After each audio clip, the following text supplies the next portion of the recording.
Добрый день. Good afternoon. I'm glad to welcome you to the plenary session of the Eastern Economic Forum. This year, the theme of the forum is the Far East 2030, joining efforts together for creating new opportunities. Mr. President, for many times now you've said that the 21st century's priority is the development of the Russian Far East, what has been done, what is yet to be done, how is Russia building its relations to the countries of the region. We'll search for the answers to these questions together, but before that, as is tradition, I would like to invite you to the podium, Mr. President. Over to you.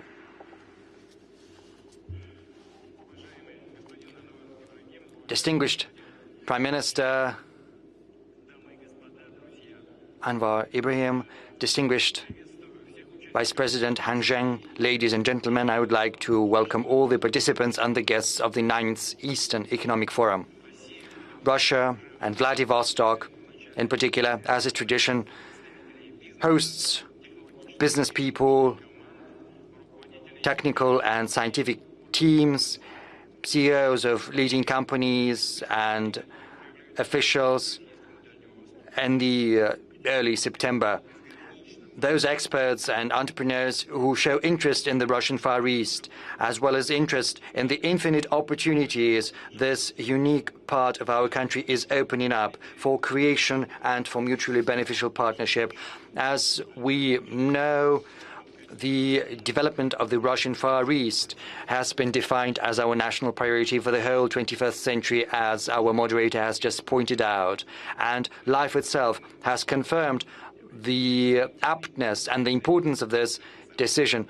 The challenges we are facing recently, as well as the trends we are witnessing in the world economy, all of that is testimony to the aptness of our decision. We see that business ties, trade routes, and vectors of development are reorientating towards the East and to the global South. And our Far Eastern regions provide us with a direct gateway to these promising and developing markets. They allow us to overcome the barriers some Western elites are trying to impose upon the whole world. And what's most important, the Russian Far East is a great space which helps realize your entrepreneurial initiative and launch projects, build new industries. The Far East, without exaggeration, is right now the most important factor for reinforcing Russia's positions in the world. It's the flagship of Russia in the global economic reality, and our future, to a large extent, will be dependent upon how fast the Russian Far East is developing. And this theme brings together around 100 events, panel sessions, and roundtables taking place as part of the Eastern Economic Forum. The forum brings together representatives of more than 75 countries and territories. These discussions are accompanied by substantial business dialogue. They result in concrete investment solutions and trade agreements. Just during the last 3 forums, more than 1,000 agreements have been signed to the tune of more than 10.5 trillion rubles. The Eastern Economic Forum has turned into a well-recognized platform for creating business ties and for discussing strategic issues related to the development of the Russian Far East and the Asia-Pacific as a whole. During my speech, in my remarks, I'm going to talk about some concrete steps towards this goal. I'll talk about our proposals to foreign partners in terms of reinforcing investment, trade, production and technological cooperation in the Asia-Pacific. I'm also going to talk about the results as well as the plans we've got in economy, in infrastructure and in the social sphere in the Russian Far East. I'll talk about raising the standards of living for the citizens of Russia living here. I'd like to remind you that starting from 2013, we've got a new strategic partnership as well as a comprehensive development strategy for the Russian Far East. This approach has turned out to be efficient over the last 10 years. We have either launched or are planning to launch more than 3,500 industrial, infrastructural and technological as well as educational projects. We see that the investment in the Russian Far East is growing 3 times of the last 10 years. It's 3 times as high as the average across Russia. And we see the outcome of this investment. We've got around 1,000 new enterprises, 140,000 new jobs. The industrial output dynamics in the region is 25% higher than on average across Russia since 2013. We've got 16 advanced development territories, and the free port of Vladivostok special preferential regime has been set up in the Kuril Islands, as well as a special administrative district on Ruski Island, which is hosting this forum. Incidentally, this district has allowed us to get assets back to Russia from offshores and from foreign jurisdictions to the tune of more than 5.5 trillion rubles. More than 100 companies are currently residing in this district, and we are going to move forward and forge ahead, improving the business climate in Russia and in the Russian Far East in particular. We're going to stick to new, more efficient approaches to cooperating with our foreign investors here. During the last Eastern Economic Forum, we announced the establishment of international advanced development territories in the Russian Far East. They should provide globally competitive conditions for foreign investors, especially from foreign friendly countries. The first international advanced development territory is scheduled to be set up here in Primorsky region. Our Chinese partners are showing a great deal of interest in that, as well as the Republic of Belarus, which can participate in building a new deep-water port here in Primorsky district. And I would like to ask the Russian State Duma and the government to accelerate their work on the draft law which is required for setting up such advanced development territories. Another factor is another regulatory decision we are about to make. Starting from September the 1st this year, our legislation stipulates the possibility of using foreign standards in design and construction. Of course, I'm referring to the standards of those countries where the resilience and security requirements for construction works are at least at the same level as ours, or stricter. I do hope this approach is going to be implemented here, in particular in the advanced development territories in the Russian Far East. Another important testimony to cooperation with foreign partners is the development of Bolshoy Ussuriysky Island in Khabarovsk region. We intend to build big logistics companies here, border checkpoints, build new roads. In May this year, during my state visit to the People's Republic of China, our Chinese counterparts and we have agreed to work jointly on this project. This will give a powerful impetus to the development of Khabarovsk and the region as a whole. I would like to ask the government to work through all the organizational and financial matters to start implementing this plan starting from next year, 2025. Of course, one of the key issues for launching initiatives in manufacturing, in residential construction and development, and in upgrading the transportation network, we need to have in mind the supply of energy. The electricity consumption in the Russian Far East is growing. Right now it stands at 69 billion kilowatt hours per annum. By the end of the decade, it's going to rise to 96 billion, and some settlements and districts and big investors are running into shortages of electricity, which puts a constraint on the construction of new residential areas and industrial facilities and infrastructure. I've already instructed the government to work with our big energy companies and business circles to draft a long-term program for developing the energy capacities in the Russian Far East, and we need to provide the tools for project funding. And through this program, we need to remove any shortages we anticipate in electricity supply in the Russian Far East. First and foremost, through commissioning new electricity facilities such as Nizhny hydropower plant in our Amursk region. It'll provide energy to the region and to the eastern polygon of the Trans-Siberian Railroad. It'll help protect the territories against freshets. And I would also like the government to think about building NPPs in the Russian Far East. We spoke about that yesterday. And this plan should take into account both the current needs as well as the needs we anticipate in future among the business and our citizens. And of course, it should take into account the long-term goals. And it should also reinforce the transportation and logistical capacities of the Russian Far East. The most important project in that regard is the expansion of the Eastern Polygon. Over the last 10 years, both in the Trans-Siberian Road and Baikal-Amur mainland, we have laid more than 2,000 and have upgraded more than 5,000 kilometers, either building or rebuilding more than 100 bridges and tunnels through Lena, Bureya, Selinga rivers. By the end of this year, the throughput capacity will have risen to 180 million tons. This year, we have opened a new third stage for the development of this transport network. We have already started doing that. We need to remove the bottlenecks, commission more than 300 facilities, such as the relief roads for Severomoysky, Kuznetsovsky, Kodarsky tunnel, as well as the bridge over the Amur River. But of course, this is even a more large-scale task because we need to create a second main track along the length of all of the Baikal-Amur mainland. We need to create 2 tracks for the Baikal-Amur mainland, and we have to electrify it along all of its length.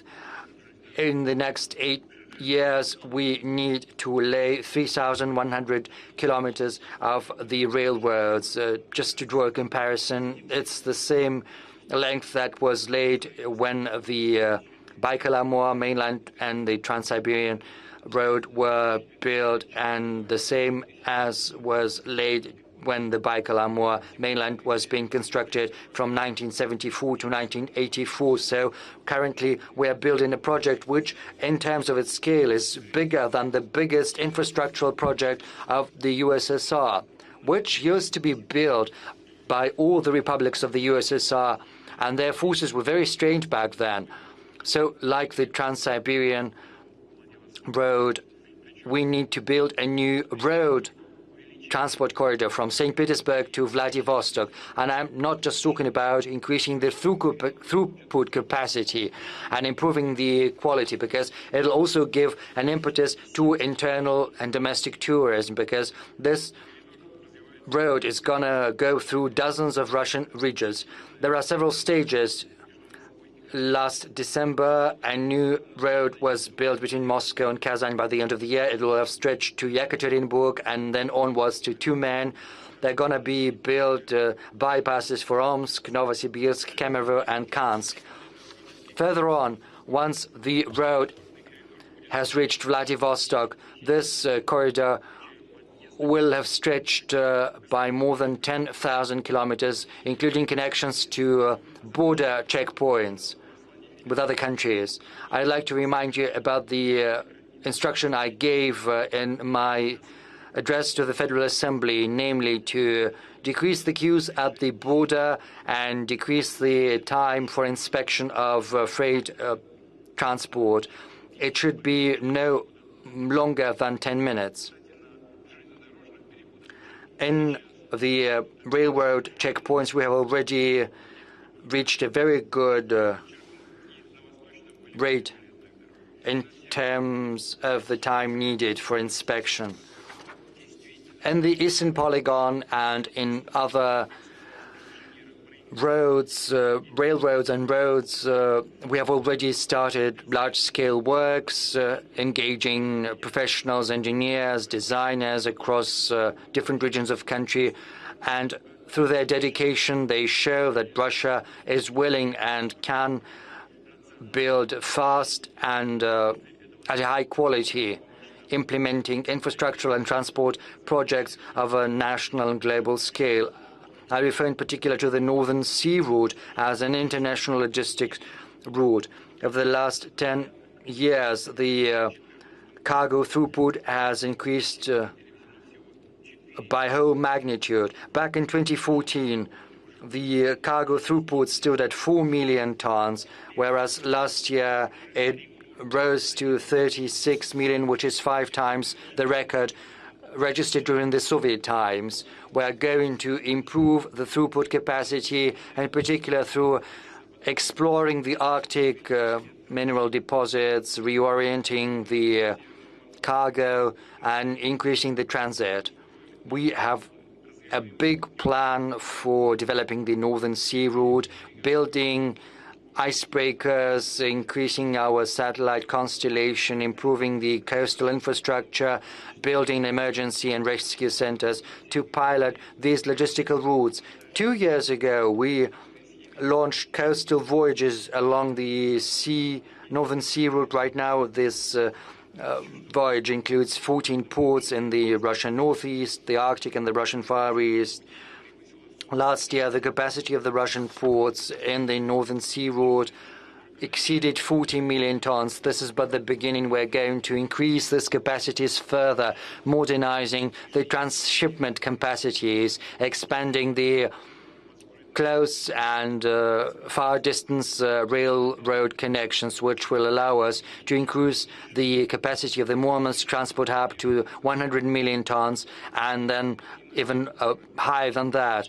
Our Eurasian integration partners are interested in developing Murmansk as a transportation hub. Our colleagues in Belarus are contemplating the development of port infrastructure and building their own terminals on the Kola Peninsula, and would like to invite other countries to participate in this project. And I think, and I see there is an interest there.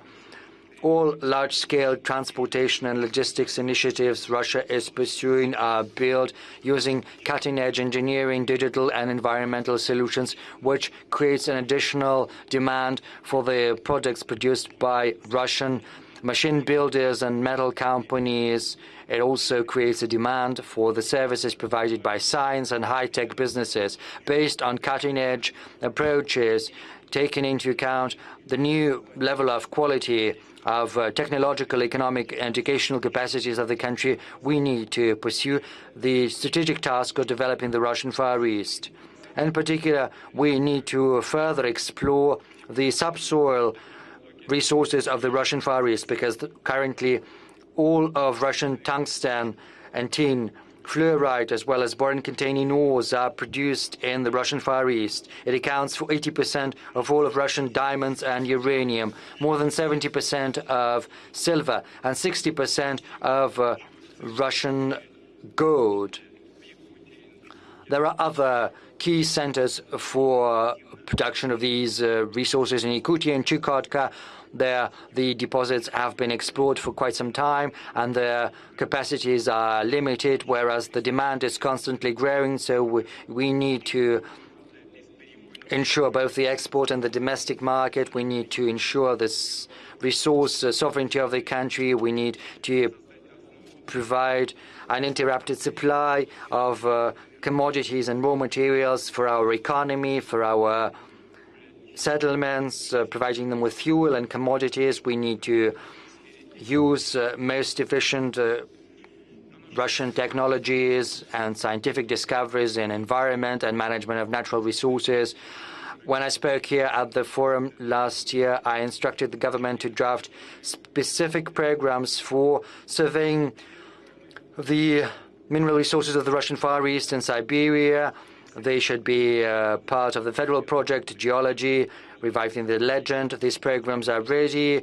We estimate that 1 ruble of government expenditure is going to attract 10 rubles of private investors, and this money is going to be paid back, and the profits are going to be great. There's going to be comprehensive effect, but we need to do that timely, understanding the timing of the investment. So I'd like to ask the government to provide the necessary funds in the federal budget for the next triennium at a level which is adequate for the goals we are pursuing, because we need to improve the geological surveying of the Russian Far East, by several times. I talk about titanium, lithium, niobium, and rare earths, which are requisite for the economy of the future. We have all of those resources available. The potential of these industries will improve the attractiveness of the regions, create new jobs, improve connectivity and logistics. The potential is great. Will help create cutting-edge creative industries in the Russian Far East, help build the infrastructure for the big data economy and AI, for piloting UAVs for commercial purposes and civilian purposes. In order to tap the technological progress potential, we will continue to improve the scientific and educational potential of the Russian Far East. This region has already launched the construction of university campuses in Yuzhno-Sakhalinsk and in Khabarovsk, but that is not sufficient for the Russian Far East. I suggest we should embark upon several new projects, such as university campuses in Ulan-Ude, Petropavlovsk-Kamchatsky, and Chita.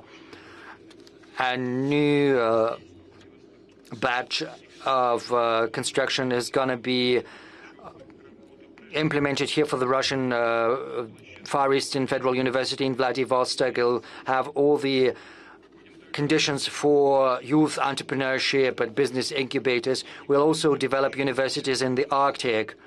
Apart from Archangel campus, we'll build a similar project in Murmansk. Also, on the basis of these campuses, we will launch cutting-edge engineering schools. 2 such schools in Sakhalin and Vladivostok have already been set up. They are meant not just to train specialists for industry and agriculture, transport and social sphere, and for the AI. They are also meant to come up with original innovative solutions for scaling new solutions in social sphere and management and in economy. Russky Island has been hosting the Scientific and Technical Center of Rushydro for the last 2 years and specializes in innovative solutions in global energy, which are used for the technological upgrade of the energy sector in the Russian Far East. Our leading companies will also help build a big innovative technological hub on Russky Island based on the Far Eastern Federal University.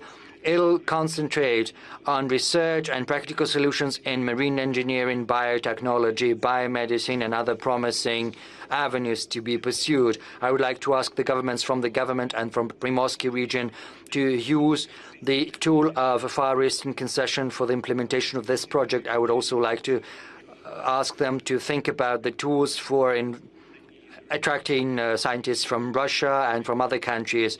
I refer to competitive motivational projects as well as the social packages for the specialists and their families. Distinguished colleagues, we understand the success of implementation of our plans here in the Russian Far East and all over Russia depends first of all on people, on Russian families. I have said many times, we should not be guided by old logic. First we build plants and factories and only then we'll think about those who work in these enterprises. Such logic is not just. It does not function in the modern economy, in the economy of the future that is being constructed around people. That is why, together with the new economic plans for the Russian Far East, we have also started major social initiatives. We have launched the mechanism of a unified subsidy. Thanks to it, we build and repair schools, kindergartens, clinics, hospitals, sports facilities. Urban environment is being improved as well as infrastructure. Today, we have already built almost 2,000 social and infrastructure facilities. Unified subsidy has become a powerful financial leverage for the mechanism of a Far Eastern concession. Its task is to attract private investment to social projects. Business companies have already invested more than 120 billion rubles for these purposes, and 36 such initiatives are already being implemented. For instance, here in Primorsky region, a year-round ski resort is being built. In Ulan-Ude National Museum and Theatre, in Petropavlovsk-Kamchatsky, a new public center is going to appear. In Khabarovsk, an art museum. In Magadan and Chita, sport facilities are being built. There, in Chita as well as in Birobidzhan, urban lighting is being fully modernized. Of course, we'll continue to support the work of Far Eastern Concession. We'll keep adjusting it for the benefit of citizens and for the opportunities of business. What I would like to underline as well, today, in the context of the state and private partnership, schools, airports, bridges, highways are being built all over the country, public transport is being renewed, but the volume of such projects is not very high, less than 3% of GDP or 4.4 trillion rubles. To develop this sphere more intensively, we need to improve relevant legislature and the mechanism of work of the state and private partnership. We should make the risks for all the parties, the authorities and the business transparent, and they should be divided in a just way. For instance, when we implement publicly important projects, knowing the experience and established practices on the projects of technological sovereignty, I propose that the Corporation of Development VEB.RF be one of the obligatory participants of the projects in state and private partnership. The corporation would control the system of risk allocation. It would confirm the benefit of the project for the state as well as for the business. We have already spoken about this with Sergei Ivanovich, and the corporation is ready for that. The same goes for the project of financing, project financing factory that stimulates private investment. So I ask the government, together with VEB, determine the specific parameters and scale for deals in the context of state and private partnership that should be implemented with the obligatory participation of the VEB. Going further, it's important for the private investment to be attracted, having long-term plans of development of industries and territories, as well as our settlements, cities, towns and villages for their comprehensive development. That is why we actively promote principally new instrument to improve the quality of life of people. They are called master plans. Many people know about it. Our Russian colleagues mostly know about that. We have already confirmed such plans for 22 administrative centers and urban agglomeration of the Russian Far East, where more than 4 million people live. For instance, for a satellite city of Vladivostok, this master plan will unite in one logic of development a whole agglomeration of Vladivostok, Artem and Nadezhdinsky district. And we should start implementing it since the next 2025 year. What is the specifics, the meaning of and the approach of these new master plans? We need to see what was done before on the local level. Economic and urban planning authorities were not interacting effectively. Economy, business were developing by themselves mostly. Construction, utilities, social infrastructure were separate. As a result, disbalanced decisions were made and the urban spaces were also disbalanced. Now, the region and local administrations have had a series of discussions with the residents and business. They have found problems, determined the potential on all the fields of development for every city, and there is an individual long-term model for every city. In fact, in the context of one document, we have the concept of social, economic and spatial development for every city, with commissioning of transport, utilities, energy and other kinds of infrastructure. And I'll repeat, the integral task here is to improve the quality of life of citizens. This is our goal. The most part of the events of the master plans in the Russian Far East are already designed, but I need to say right now that 70 facilities will be commissioned until the end of this year, and then the pace of implementing these master plans should be increased. To point out federal subjects and bodies that are the most active in implementing this work, the Ministry for Development of the Russian Far East has created a special rating. The leaders in implementing master plans now are Sakhalin and Magadan regions, the Republic of Buryatia, as well as Kamchatka and Khabarovsky territories. I thank colleagues for the pace gained, and I ask to keep building it up. I'll point out that every year we will follow the dynamics of Far Eastern master plans. We'll point out the best regional teams and federal bodies so that the rest could follow suit and use their best practices. I'll add that we have made a decision about additional volumes of budgetary loans to implement master plans approved by the government. We have already allocated 30 billion rubles, and I'll underline this will be additional. There is a confirmed limit since 2025 till 2030, and I propose to allocate 100 billion rubles to implement master plan projects in our Far Eastern and Arctic cities. So above the limit that the regions can receive according to the standard distribution. Speaking about implementing urban development plans, we should not forget about forming new national projects. They're already on their final stage. Moreover, we need to allocate funds for the development of Far Eastern cities in separate sections. First of all, in the context of such national projects as infrastructure for life, effective transport system, family, long and active life, as well as youth and children. What else should be pointed out? Half of master plan spending for Far Eastern cities falls on extra budgetary sources. It means the investment of business, city-forming enterprises that are ready to build clinics, kindergartens, sports facilities, pave the roads, renew utilities networks, restore cultural monuments, and so on and so forth. As I have already said, we will support such investments of the business because I'm sure that building up the pace of transformation in cities, their share will grow.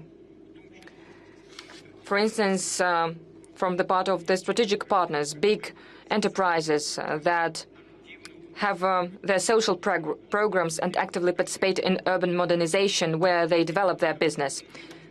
Their resources, capacities and experience should also be used to make master plans a reality. Strategic partners can fully finance the building of social infrastructure facilities in a city, town or a territory where the investment projects are being implemented.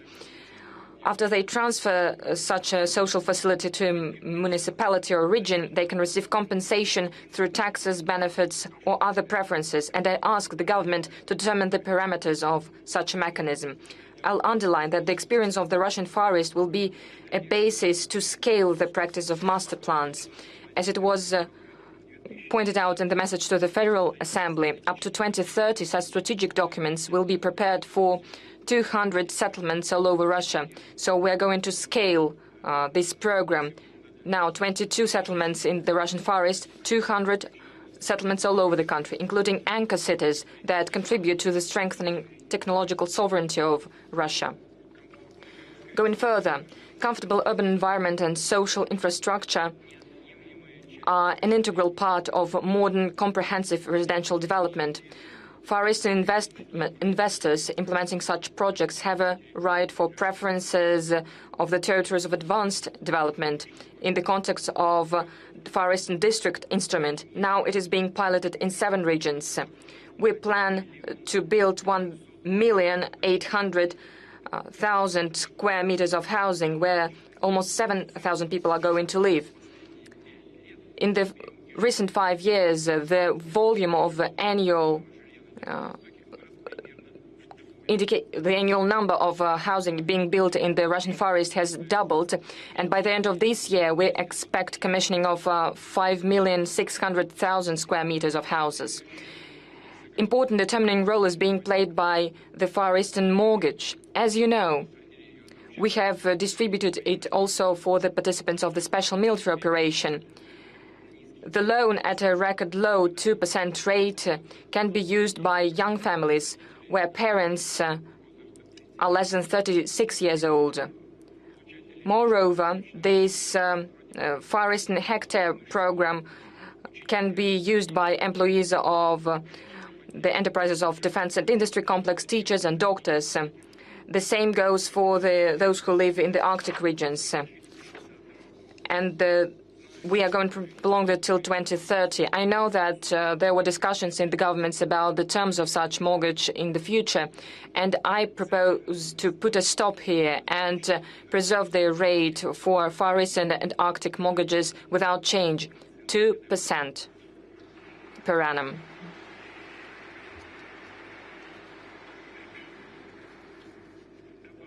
I'll add that since last year, in Primorsky territory, families that have a third child born can receive a payment to repay their mortgage loan in an increased size, not 450,000 rubles as all over the country, but 1 million rubles. And we agreed that the payment of the same size, 1 million rubles, should be introduced for large families in all the Far Eastern regions where the birth rate is below the federal district average.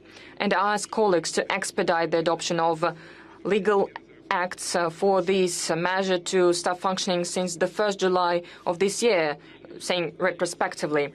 And separately, I would like to dwell on very important issues for our families, for our citizens who live far away from the big land, in remote and small cities and villages of the Russian Far East and Arctic. Our task is to ensure regular, uninterrupted supply of these settlements, reduce the time and cost of cargo delivery. Last year, we have adopted a law on northern delivery. Now we're planning everything in a centralized way on a federal level, and it is being implemented and coordinated in the regions. The transportation and maintenance of cargoes, of light support cargoes, are being prioritized. The supply and delivery of the northern delivery can be supported by budgetary loans.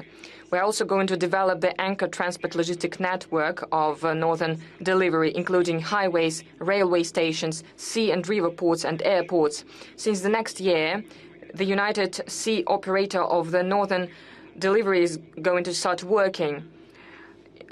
It is going to deliver cargoes to Chukotka first, and then will expand the geography to Yakutia, Kamchatka territory, Arkhangelsk region, and Krasnoyarsky territory.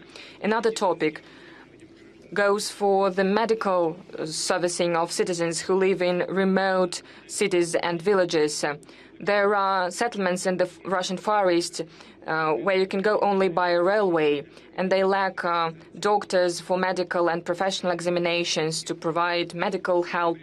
Since September this year, 5 Far Eastern subjects of our federation, and the next year in the 8 subjects, a mobile consultative and diagnostic center is going to operate. In fact, this is going to be a train, and it will be a real modern clinic and a pharmacy on wheels with cutting-edge equipment and doctors that are going to conduct different kinds of researches. They'll consult with their colleagues from the leading scientific centers of Russia. They'll use AI technologies to form medical reports. And of course, they'll provide professional help, because all the citizens of our country need access to medical help, regardless of where they live. And I would like to thank RZD company, all the doctors, nurses, railway professionals, and other professionals that participate in this honorable and really needed project. And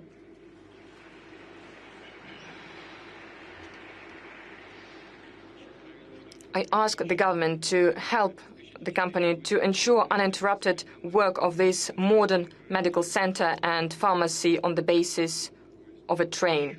One more thing, to strengthen ties between cities and villages of the Russian Far East, will continue developing domestic air connections. By 2030, as already said, the number of passengers in domestic flights in the region should grow up to 4 million passengers a year. I've already instructed the government to approve the corresponding plan of specific steps and events. Its preparation has prolonged, so I ask to make all the necessary decisions rapidly. Another important issue is the aircraft fleet. We need to build our own planes that should be reliable, of high quality, and we need the big numbers. That is why I ask to expedite the elaboration of passenger version of light multi-purpose Baikal plane. We need to launch its serial production as soon as possible. And the cost and technical characteristics of the plane should be competitive so that the price of the flights would be accessible for citizens. If the situation is different, then we need to subsidize it. Dear friends, in the recent years, the Russian Far East has become more attractive for the youth, for those people who want to learn interesting profession, for professionals that want to show themselves and their skills, their knowledge, that want to try themselves in the profession that they have chosen. There is an inflow of youth from 20 to 25 years to the Russian Far East in the recent 8 years. Our targeted measures of support have functioned. For instance, local teacher, local doctor, local medical assistant have functioned, and teachers and doctors that go to the Russian Far East to work in the towns and cities receive up to 2 million rubles, and mid-level medical workers receive up to 1 million rubles. We are going to prolong this program until 2030, and the payout ratio is going to be increased. It will be a double Far Eastern payout ratio. Another program goes for local cultural professional. It supports local clubs, creative centers, libraries, musical schools, museums, those people who preserve our cultural sovereignty, identity, our traditional values, those who educate our youth. And I ask the government to start implementing this program since the 1st January next year. And of course, if we speak about cultural professions that go to small settlements in the Russian Far East, they should also receive payouts with the increased Far Eastern payout ratios, as well as the possibility to participate in the Far Eastern mortgage program. There are new museums being constructed in the Russian Far East. For instance, in the context of this work, we are going to preserve the memory about the Kuril landing operation in the August-September 1945. It was one of the last battles of the Second World War.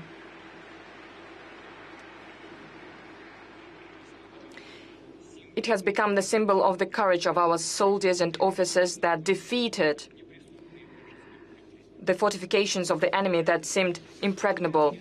Distinguished colleagues, the whole story of the Russian Far East, of this enormous region that covers more than 40% of our country, is written by committed, brave, strong-willed people. They explored and protected these lands. They preserved the traditions of indigenous people. They opened new places on the map of Russia. They built cities, factories, they paved the roads, they found deposits. Our predecessors that developed the Russian Far East were dedicated to their cause and to our fatherland. And the love for the motherland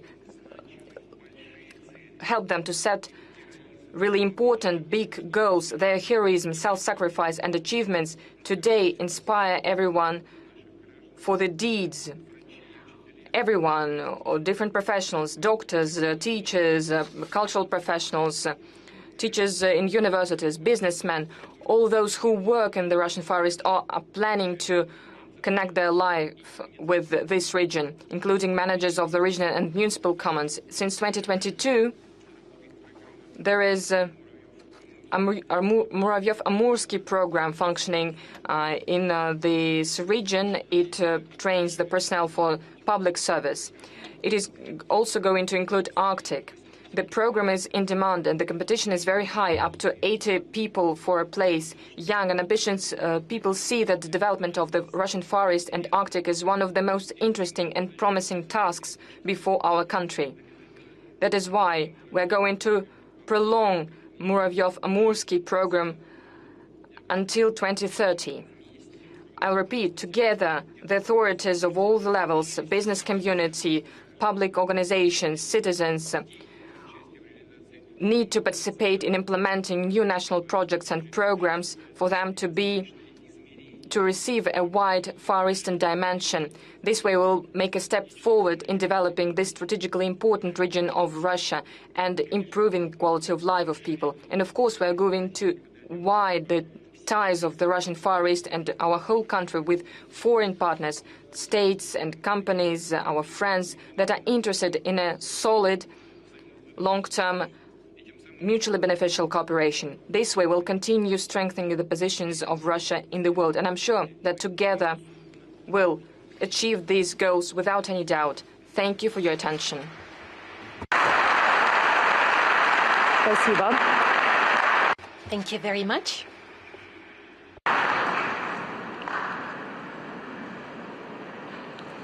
Спасибо, Владимир Владимирович. Thank you very much, President Putin.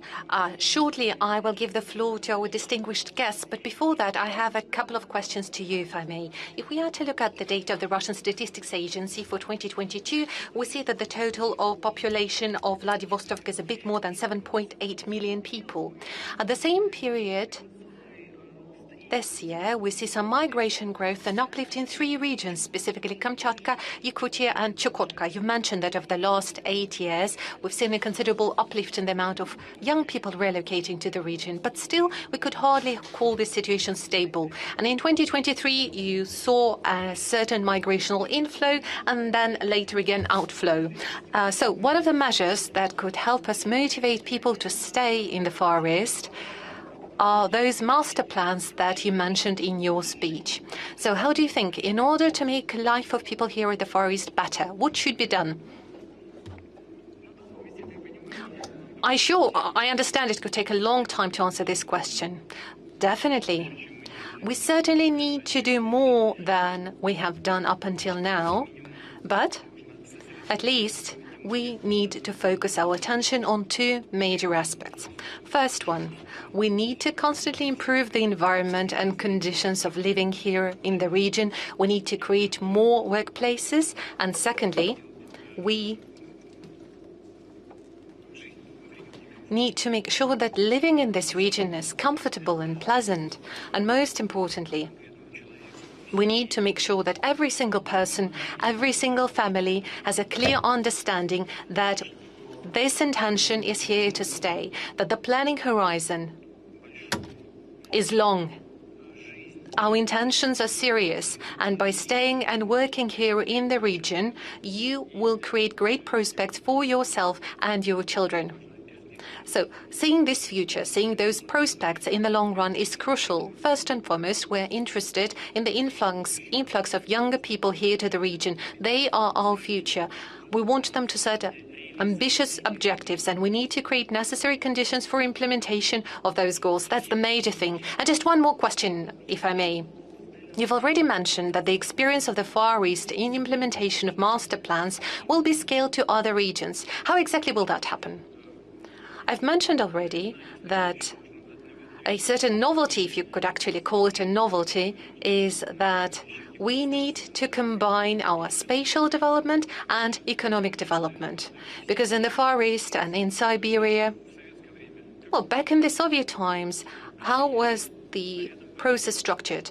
A factory would be built, an enterprise, and some very simple housing nearby. This is how small towns would emerge.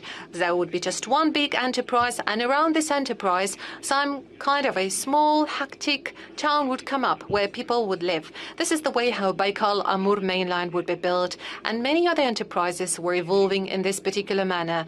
Many regions were being shaped by those enterprises. Then the enterprise comes first, then some housing was built for people around it, and gradually, as the story would evolve, they would think what can be done additionally so that life of those people is actually a proper human life that is comfortable and pleasant. Well, the difference to the approach that we have for today is that both objectives have to be pursued in parallel. As soon as we start constructing a major enterprise or a factory, we need to think straight away where the people would live, what would be their careers, what we can offer to them in terms of culture, education, medical services, and those projects have to be launched straight away in parallel.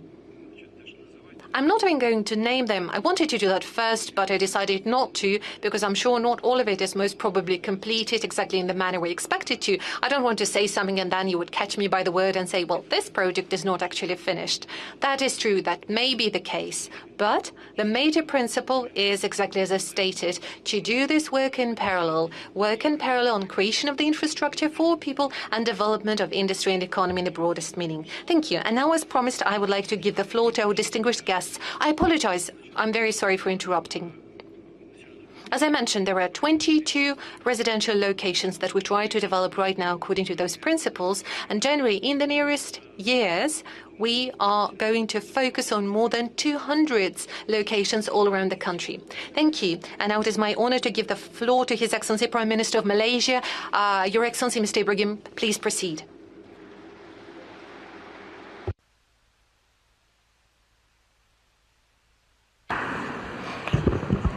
Здравствуйте.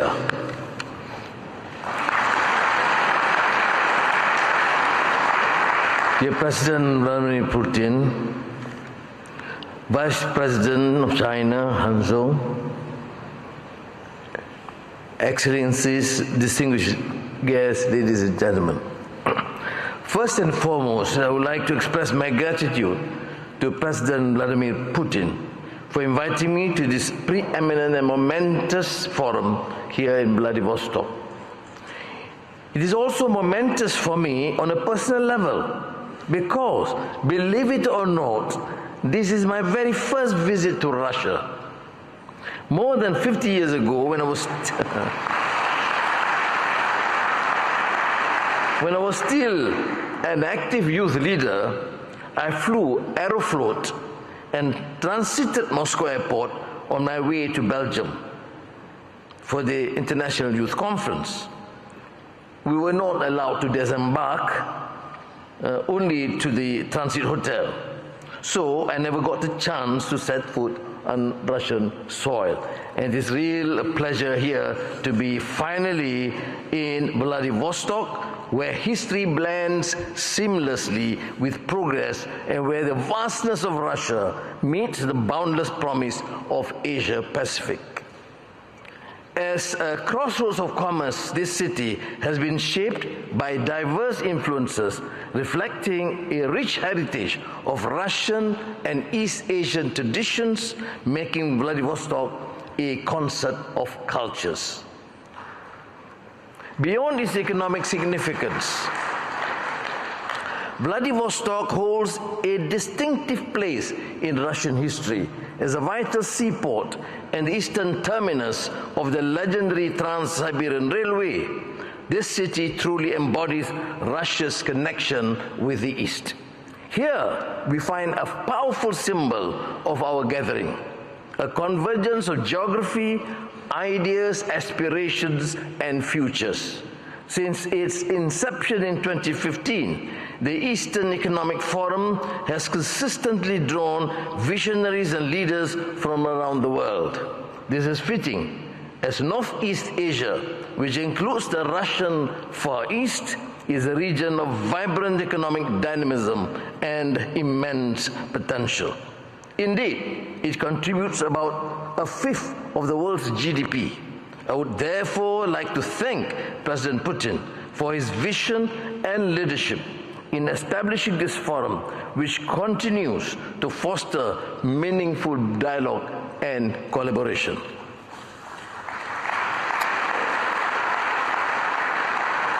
Ladies and gentlemen, Russia is not just a strategic and economic reality that commands attention. Indeed, as a cultural, intellectual, and scientific force, Russia's prominence on the global stage transcends the confines of commerce and geopolitics, reaching deep into the very fabric of human history and thought. Russia's preeminence stems not from military might or economic leverage, crucial as that may be, but from the enduring power of ideas, the beauty of artistic expression, and an unwavering pursuit of knowledge. These achievements from the bedrock of the remarkable soft power, earning Russia a place of global respect and admiration, influencing the hearts and minds of people around the world. For me personally, this influence is most powerfully felt in literature.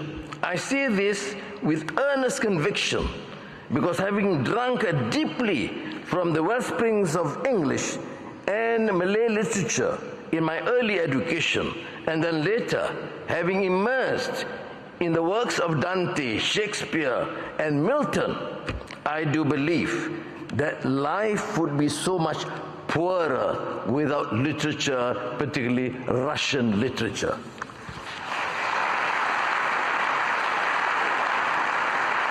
In this regard, I can't sing enough praises for the great Russian authors and poets who have explored the profound complexities of life, unparalleled insight, and whose works have had a lasting impact on my understanding of society and human condition.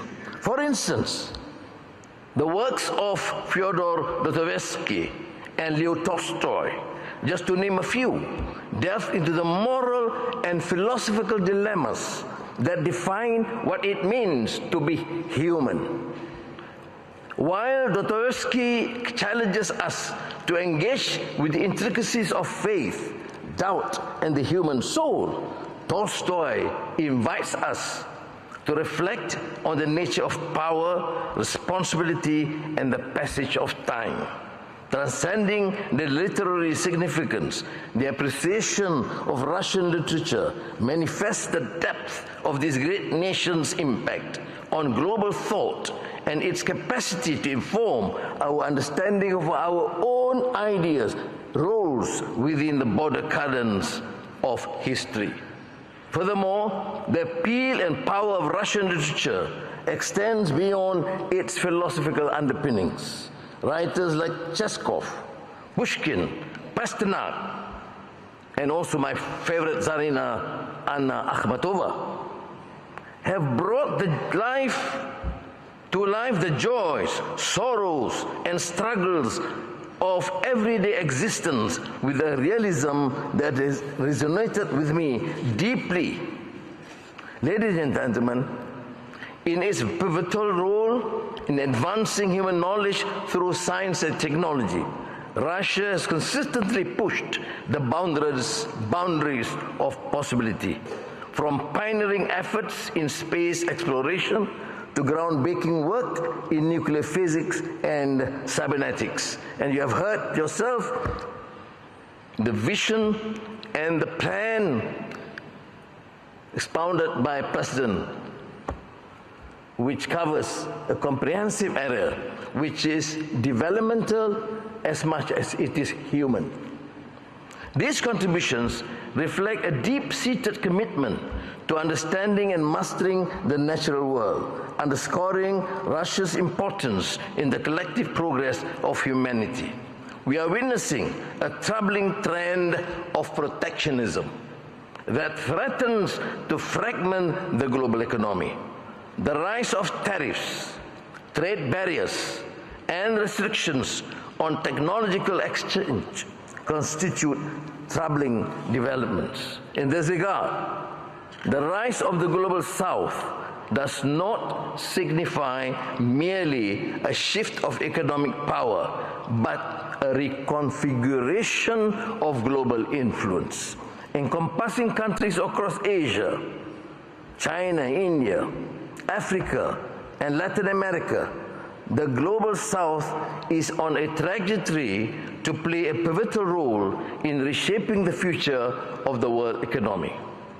According to recent estimates, the global south now accounts for roughly 40% of the world's economic output and is home to about 85% of the global population. By 2030, it is projected that 3 of the 4 largest economies will be from the global south. This rise is a reality that presents both challenges and opportunities. For Malaysia, it is essential that we build strong ties to share the growth and to contribute to a more balanced global order. Like Russia, we see the potential of these developing economies, and we are committed to fostering partnership that can drive mutual prosperity. In this vein, Malaysia is actively pursuing opportunities within the global south and joining fellow nations that seek to create a new paradigm of development, one that is more inclusive, equitable, sustainable, and resilient. In a world of increasing complexity, our future prosperity depends on our ability to adapt, innovate, and build relationships that cut across traditional boundaries. The global south is rising, and Malaysia intends to rise with it.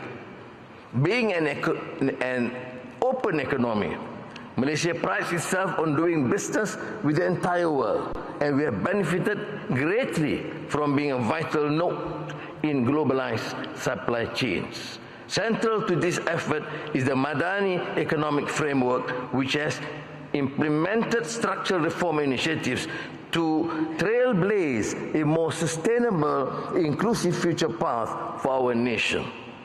In Malaysia-Russia bilateral relations, one area ripe for collaboration includes Islamic finance, where Malaysia is regarded as a global leader, boasting a robust ecosystem of institutions that not only adhere to Sharia principles, but also drive innovation in financial investments. Russia, with its sizable Muslim population, stands at the threshold of enormous potential in Islamic finance, and I believe the introduction of Islamic banking in Russia can facilitate joint projects and attract significant investments from Muslim-majority nations. In agriculture, Russia has made remarkable strides, becoming a significant global player in this sector. As one of the world's largest grain producers and exporters, Russia plays a crucial role in ensuring global food security. Russia's agricultural exports has been instrumental in stabilizing global markets amid ongoing supply chain disruptions.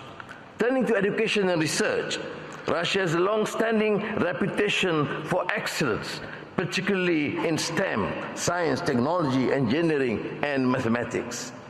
Fields Russian universities have consistently ranked among the best globally, producing world-class scientists, engineers, and researchers.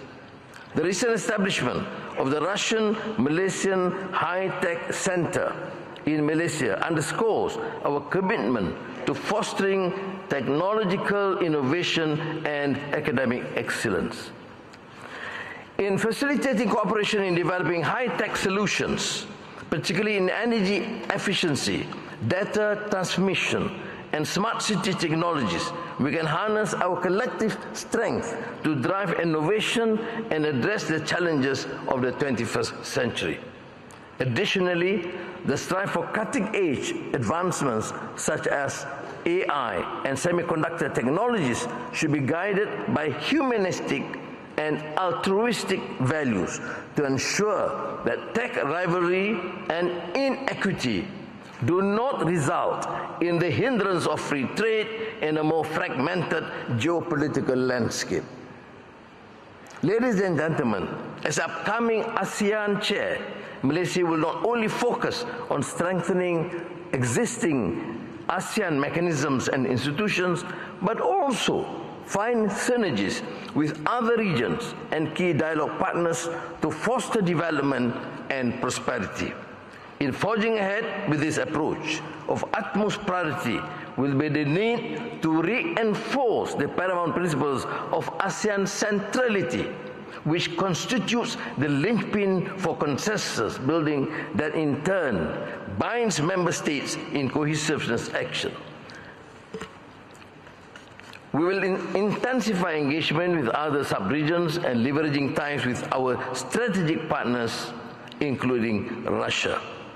In light of this, in applying to join BRICS, Malaysia aims to diversify our economic diplomacy efforts and enhance collaboration.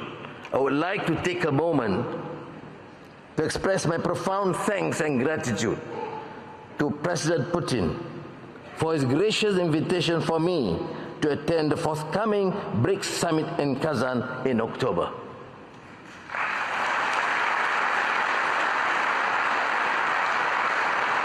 We are entering an era marked by intense superpower rivalry, significant global economic upheavals, as well as trade and technology as tools to consolidate power bases against the growing existential threat of climate change.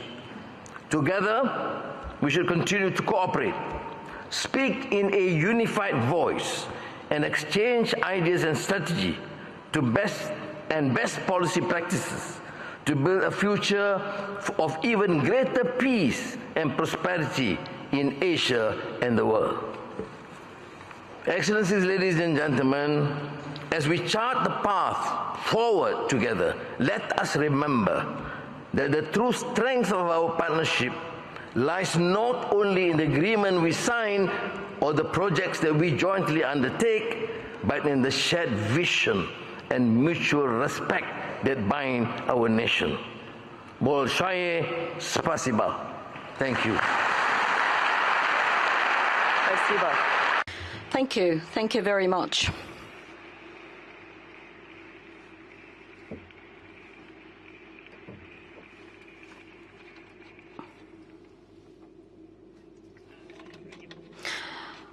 Mr. Ibrahim. Well, first of all, I would like to congratulate you with having reached us, and I'd like to say a few words about the philosophy of the Russian soul and the future accession of Malaysia to BRICS. What are the benefits of joining BRICS for Malaysia? A globalized world. We believe in continuing our trade relationship with all. We have traditionally, cumulatively, very strong investments and trade with the United States and Europe. We are building a greater collaboration with China, who has become a stronger bond together, and China remains one of our major and key partners. Russia has been traditionally a good country that we work well diplomatically. But as I said to President Putin last night, there is vast opportunities. Russia has seen its resilience, its capacity to expand in all sectors. Now, being in BRICS would allow us to benefit and share. Malaysia now is this hub for semiconductor in the region. There are some fields that we can share, but there are a lot of other areas we can. But I think the Global South network of BRICS would give us an opportunity to leverage, to ensure that there is a fair trade practices, that the international financial infrastructure is not monopolized by one country or one region. And then essentially it will be beneficial not only to Malaysia, but I think to the global south and naturally to the whole world. Thank you. Спасибо. Владимир Владимирович, говорит. Vladimir Vladimirovich, when you were talking about the BRICS summit, what are you awaiting from the BRICS summit in Kazan? And in accordance with the results of 2023, $294 million is the trade turnover, $1 billion is the trade turnover of BRICS. How do you assess the possible future developments and de-dollarization? Is this a sign of the present?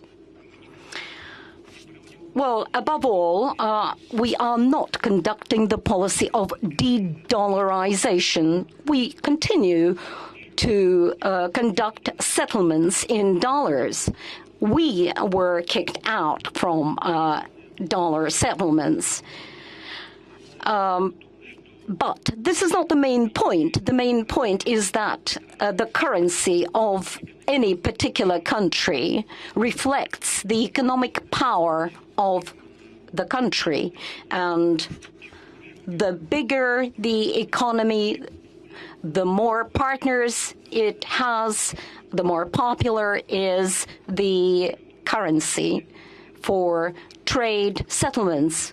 Well, it's natural that when you have a lot of partners, economic partners, you use different types of currencies in settlements. So using currencies for settlements depends on the development of the economy. After the Second World War, the United States used the opportunity of the results of the Second World War in the world economy, conducting the Marshall Plan, creating one global Bretton Woods system, which had been reconstructed and have created a single world currency, the dollar.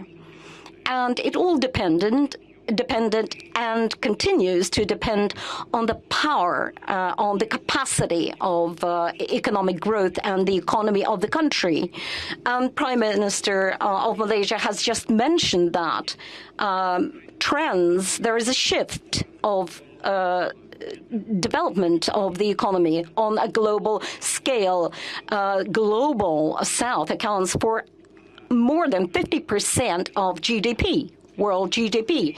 Well, the BRICS countries occupy 1/3 in the global economy and account for 1/3 of the global economy. So naturally, as far as the usage of different currencies is concerned, I'd like to say that with our partners in BRICS, the usage of national currency accounts for more than 65% of trade operations, which is quite naturally, well, the political forces of the United States have been deploying non-professional methods and, in a way, moving us toward that decision. They probably understand the mistakes they have made, but it's far too late for them to turn back.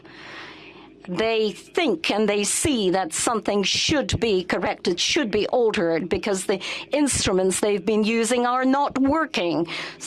We are using our national currencies in trade operations, but it's difficult to change the situation now.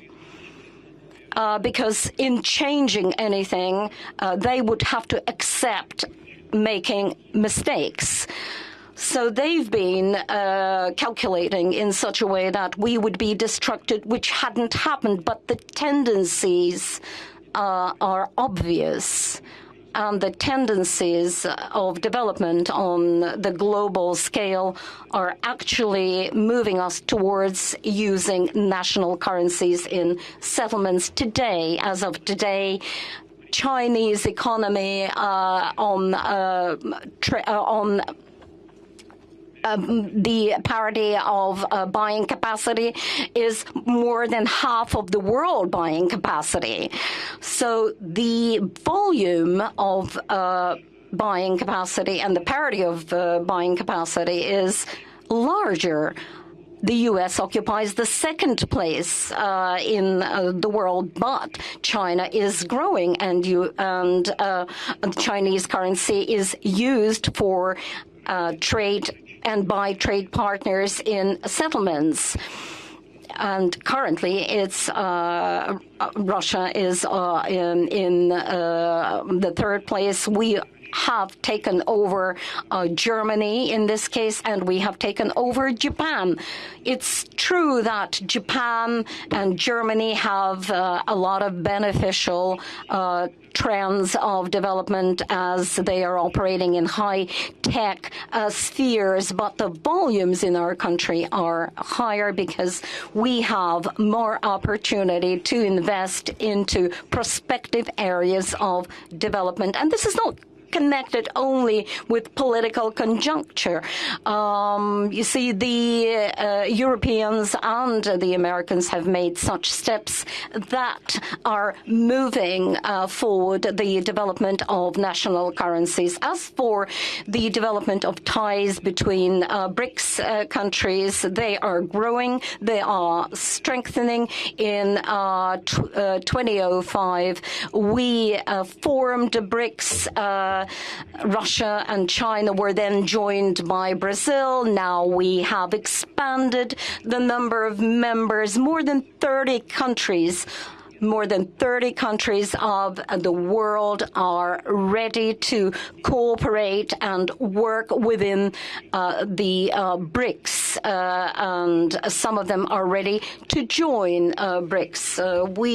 The countries boast highly developed economies with rich culture, and they will improve the development of this organization.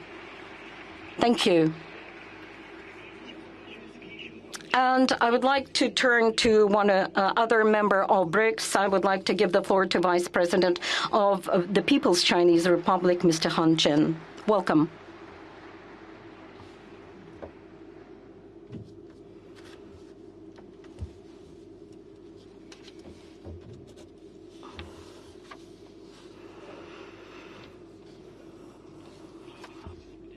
Esteemed President Putin, esteemed Prime Minister Mr. Anwar, Your Excellencies, ladies and gentlemen, hello.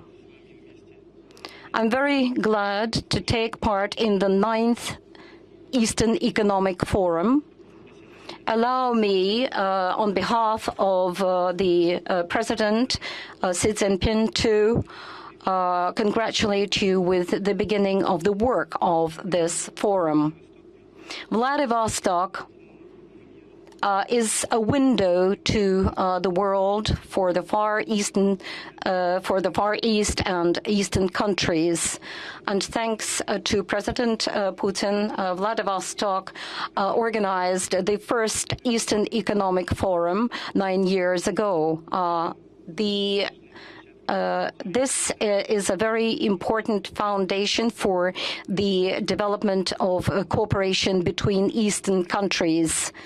The main topic for our future discussion and development is the development of the Far East and its key role in the development of the Eastern area and the Eastern region. Our main aim is development of cooperation, mutual trust, and mutually beneficial ties. Under the strategic chairmanship of the President of China and the President of Russia, we have been developing the relations between China and Russia in the new era.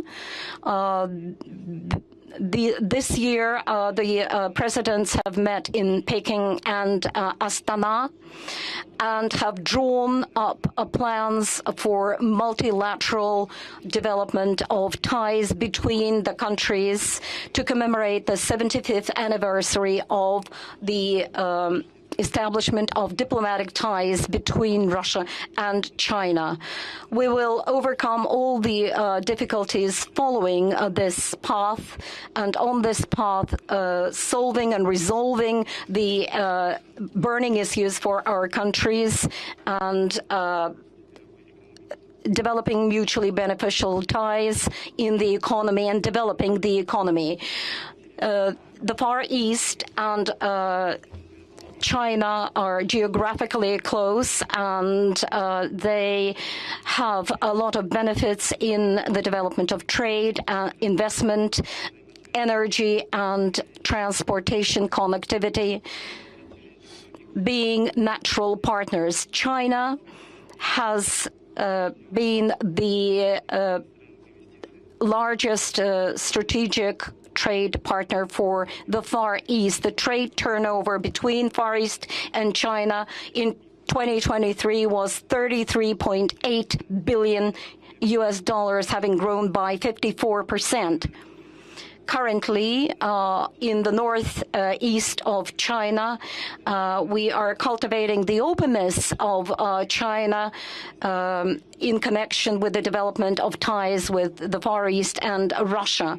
The cooperation of Far East and northeast of China is one of the most important issues, and we must point out the successful 8th Russian-Chinese Expo conducted in Harbin. President Putin took part in the opening of this exhibition, and this was laying the foundation for future development of cooperation and ties between our countries.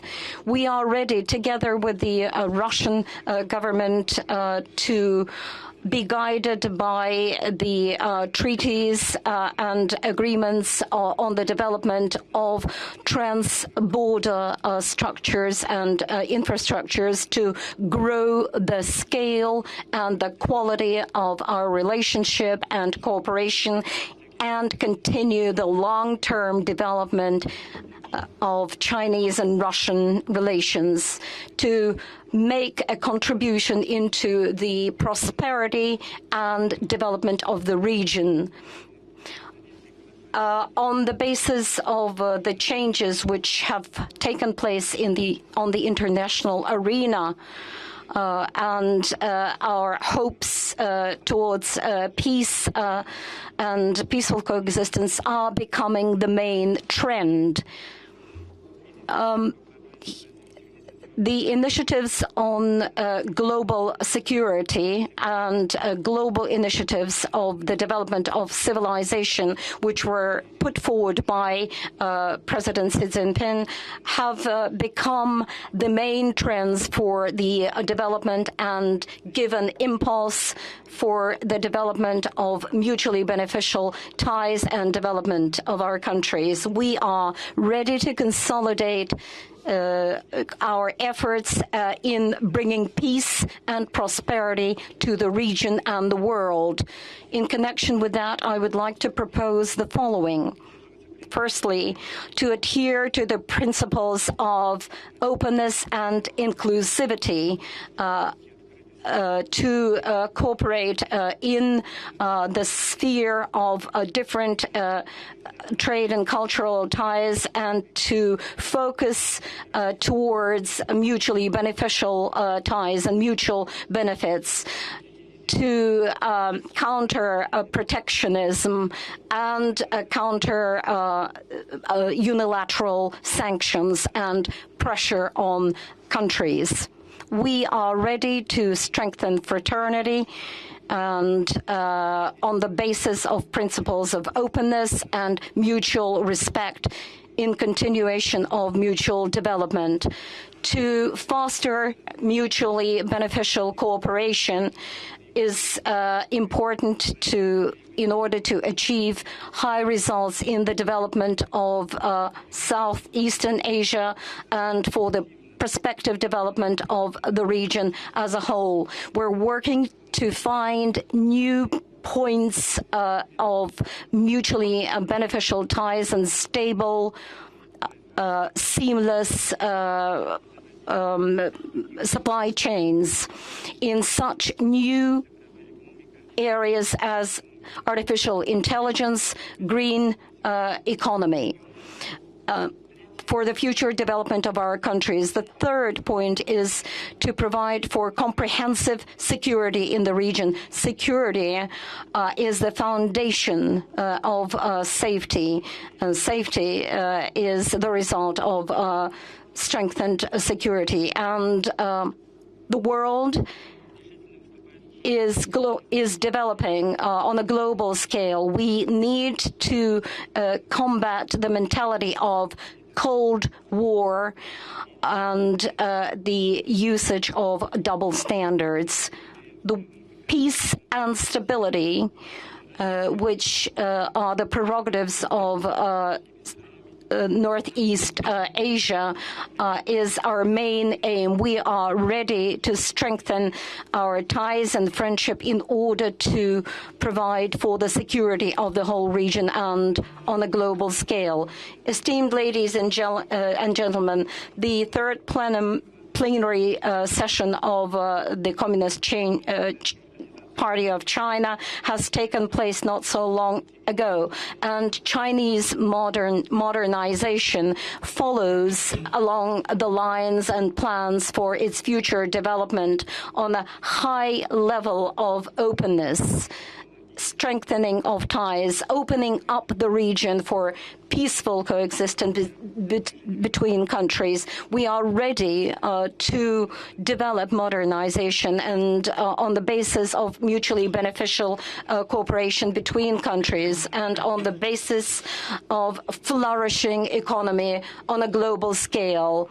I would like to wish you fruitful work at the forum. Thank you very much for your attention. Thanks a lot.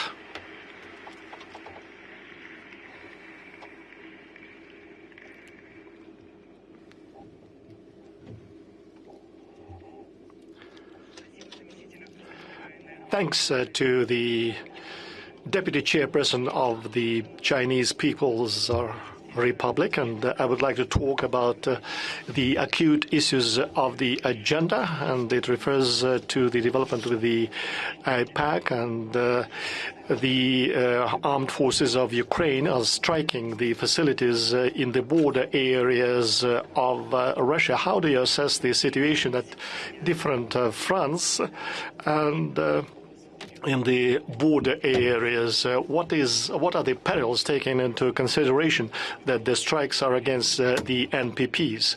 When we talk about these things, we should think, first of all, about humans who are suffering from these acts of terror, and the sacred obligation of the armed forces is to thwart the enemy from these areas and to protect the citizens. And the whole of the country should do their utmost to give support to the people.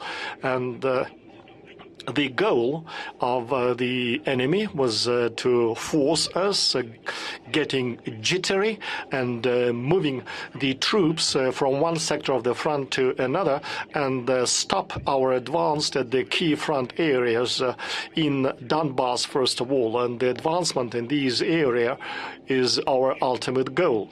Did they succeed? Nope, they didn't manage to succeed. Our armed forces stabilized the situation and started forcing the enemy out. And the second, which is most important, no actions to contain our advance took place. More than that, relocating their large and well-trained reserves, the enemy got weaker at the key fibers, and our troops accelerated our offensive, and we gained a lot of territory. The East grouping has acquired an area of 5/7, and the center grouping is very proactive in Donetsk area, and they seized square kilometers of territory like 4/5, 3/5 kilometers, etc. And then another thing which is important, there are heavy losses for the enemy, both in manpower and material. I won't be throwing any figures to you. The information is available in the Ministry of Defense, and the figures of the losses are confirmed by a number of these sources. And as a result, it could result in the collapse of the front line in some areas, and the combat capacity of the Ukrainian armed forces could be lost. That's what our ultimate goal is. That's the general estimate of what is happening, and of course the General Staff and the Minister of Defense report the situation to me several times a day. You have mentioned already that people are the most important thing and that they are being protected, while in the Vladivostok, you have mentioned, you have also asked about the strikes against NPPs in Kursk and Zaporozhye. These are very hazardous and dangerous acts of terror. You can just imagine what will happen if our retaliation is just the same. you have visited the base of flotilla, and you had a discussion of the sea commanding officer of 155th Brigade of the Marines, and you had the discussion with the CEO, and one of the issues discussed was providing residential quarters to the personnel. And it's a contradiction, isn't it?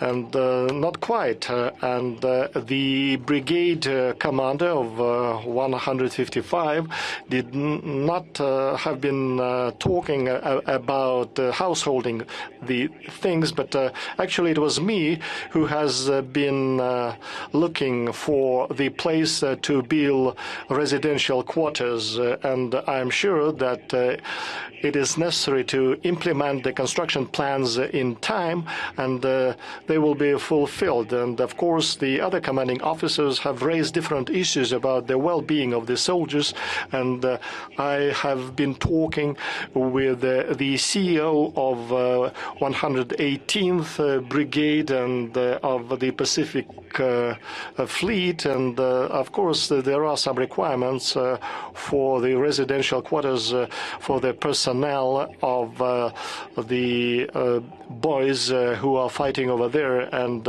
they are doing their duty in a heroic manner. And by the way, one of the tasks of the enemy when they made an incursion into the Russian territory was to stir up panic, but what did it result in? It resulted in the consolidation of the society. That's what always is happening in Russia.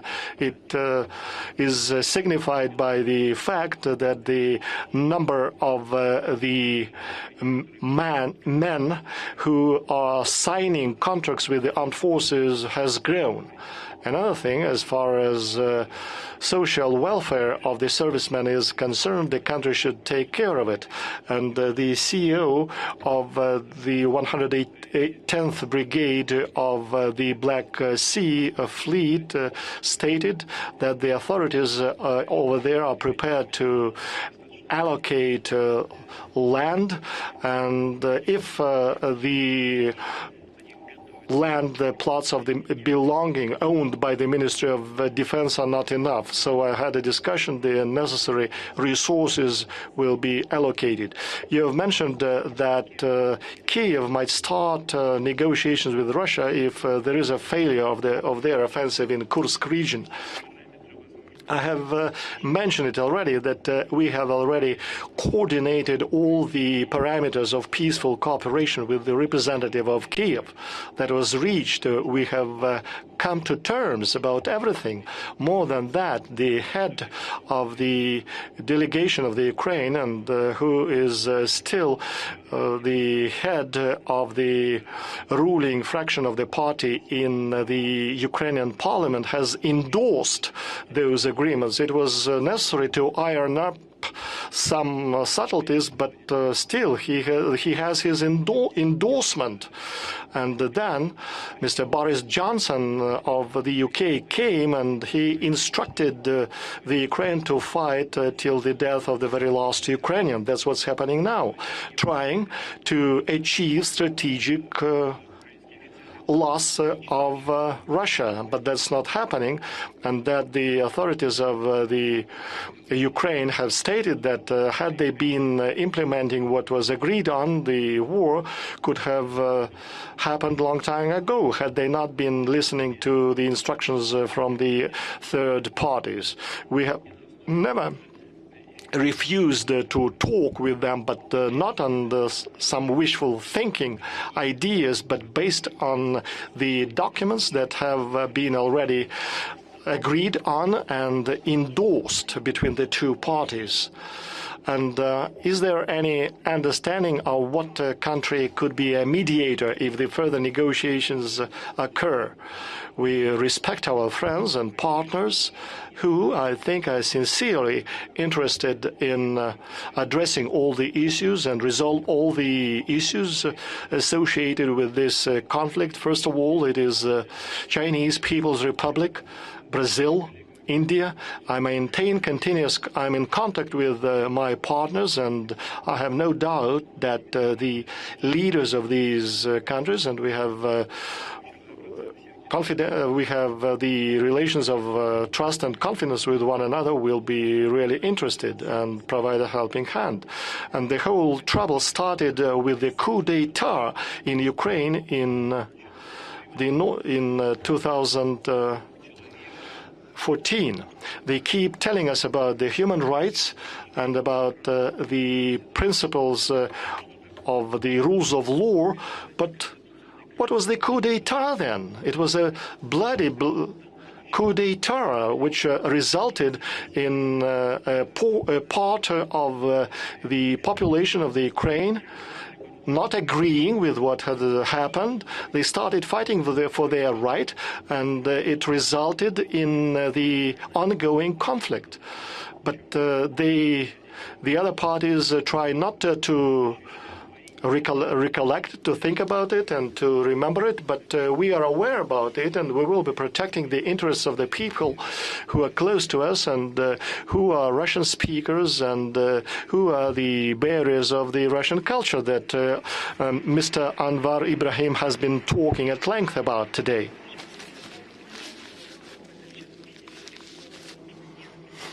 So we understand that the negotiations are possible not with Kiev, but with its foreign mentors. Do you think if the negotiations are over there, do you think it will be possible to believe the agreements? And because repeatedly Russia has been deceived, because it refers to the advancement of NATO to the east. Is there understanding how to deal with them now?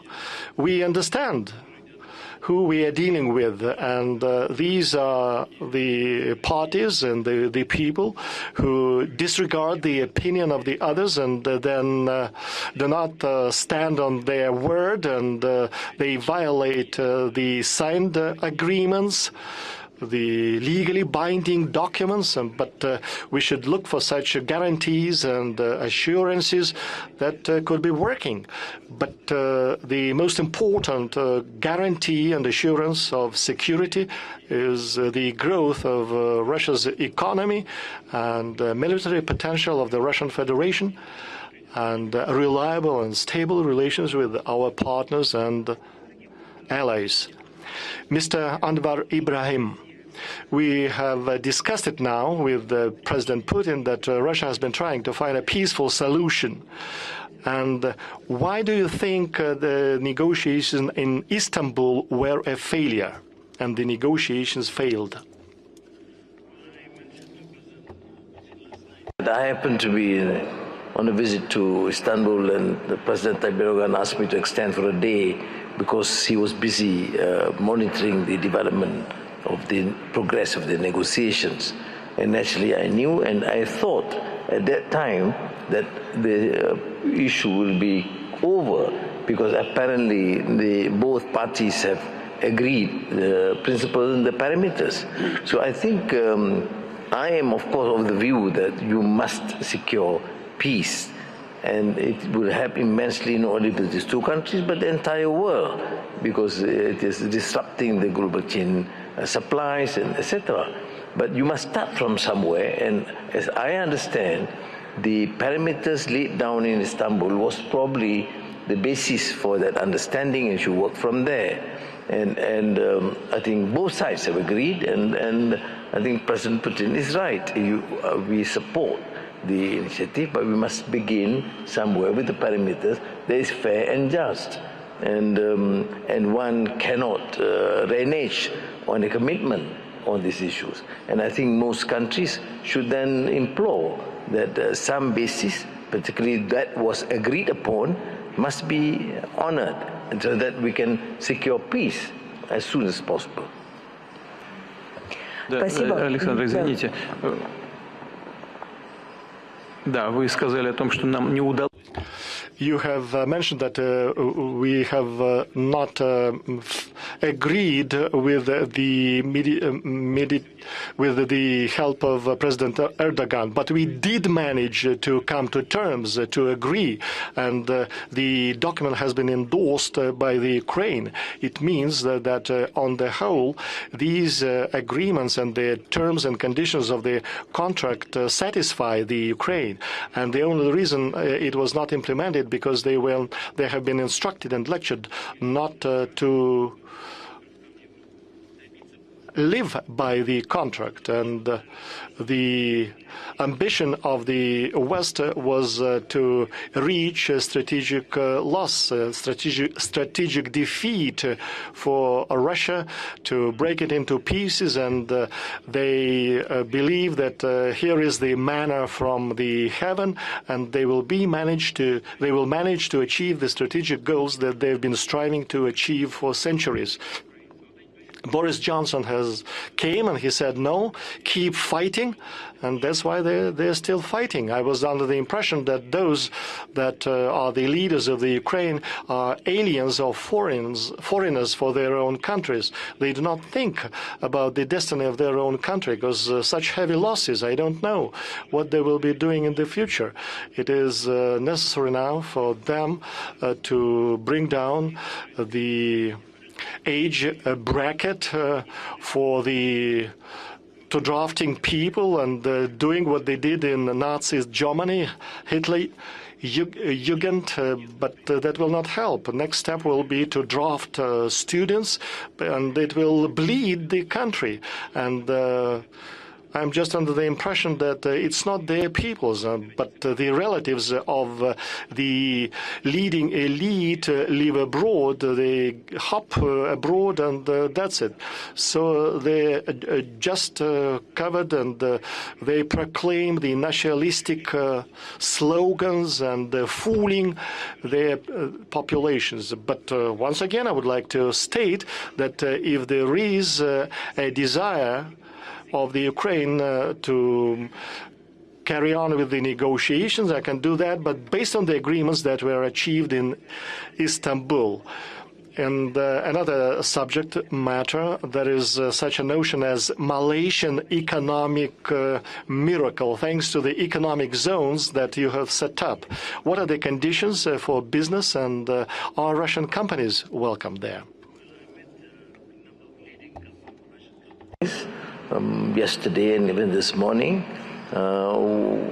we as a policy do not regard, as Vice President of China mentioned, we do not accept unilateral sanctions, but we are, of course, trying to resolve that so that we are not seen to be confronting any power or economic power in particular. So we focus on economic zones in the country, and Russian companies, I've told them, we are an independent country, the centrality. We want to be engaging with Russia more effectively, and I was extremely delighted that many of them are coming. When I asked them, when are you coming? They say, we're planning. Some are saying, we will go next week, and a group will come in October. So there is interesting progress in interest, because, of course, we are fortunate because of the situation and our relations, more so with China these days, that we have, for example, a growth registered in the last quarter 5.9%, with inflation at 2%, with huge investments, also from the United States, particularly in the digital and energy sector, and Germany in particular. So I think we will do whatever is necessary. We can learn from the comprehensive plan package that President Putin mentioned, and there is enormous potential. I mean, the Russians should not in any way feel that we are influenced by others or prejudiced against others. There is this potential and this special relationship that Malaysia wants to offer to Russia as a friend of ours. Спасибо. Владимир Владимирович, если говорить... Thank you. President Putin, when we talk about the special regime, it is the free port of Vladivostok and advanced development zones. How competitive do you think with the other preferential regime in the APEC countries? Are you satisfied with what is happening in the Russia Far East? We are happy to create a competitive environment and conditions over here. I will not go through the list, and many sitting in this conference hall are aware of what these measures are. It is the advanced development programs and free zones, free port of Vladivostok. There are many incentives provided to the business. When I start talking it at the governmental meetings, the prime minister is just getting nervous because he believes that we would like to give even more preferences. He said that's enough. There are so many.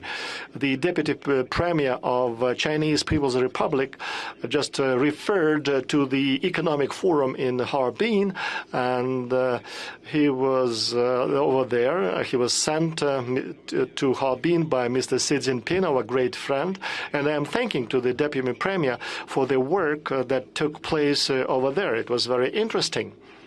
And something that I would like to say, I think it was unexpected for both our guests and our audience. Will you spill the beans? Yes. It will be also unexpected for our premier and for Mr. Herman of Sberbank as well. No, they are okay. They will be able to stomach it. But that's what I would like to say. I have been talking with the representative of our diplomatic office in Harbin, and I asked him what is necessary to do for Chinese investors to come to the Far East. And he said the Chinese authorities do not restrain their investors. Anyone or any who can go over there can invest. But the conditions that are created in Harbin are more favorable than we have in the Far East. That's what it is. So the Chinese authorities have been working on special economic zones. They have been putting in place conditions for economic development, so we have to have a closer look at the benefits and preferences that the Chinese authorities are setting up in their territories, including in the border regions, so as to attract businesses from other countries, in particular from the friendly nation of China, to make them come and invest. We have to analyze all of that, and maybe we could complement some of these tools and instruments with some novelties, with innovative solutions to make sure that there is an interest on the part of investors and business circles. Yes, we are creating a favorable environment, but there's still some work to be done. That's what I wanted to say. Vice President Han Zheng, I would like to ask you, what are you doing to make sure that the Chinese businesses stay in China instead of coming to Russia? How do you... why are you asking such provocative questions? Well, because it's a provocative question. Yes, we've got to attract them to Russia, to come here. From the outset, I would like to say that the Chinese government has always been supporting Chinese investment abroad, and in particular to Russia and to the Russian Far East. President Putin has mentioned China's cooperation with the Russian Far East. President Putin has broached this subject, and we discussed this subject when we were in Harbin. And we've got to have a look at this question at both sides. On the one hand, China and the Russian Far East are engaged in very close, high-level cooperation. We've got a very solid foundation for such cooperation. And we've got some tangible outcomes of this cooperation. As far as I'm aware, over the first 7 months of this year, in cooperation between the Russian Far East and the North east of China, the trade has exceeded $60 billion. And that accounts for about 40% of the total trade between our two countries. So the trend is very positive, very dynamic. On the other hand, we have to look into the future. First of all, we've got to preserve this positive trend. In the trade between the two countries, the foundation for cooperation is very solid. The Russian Far East has a huge potential in terms of logistics, transportation, energy, agriculture, and mining. So we've got a very wide gamut of avenues of cooperation to be pursued, and we've got to preserve this trend, but this is not enough yet. We've got to look into the future, and we've got to expand our cooperation to other industries. I refer in particular to green development, digital economy, and probably maritime industries.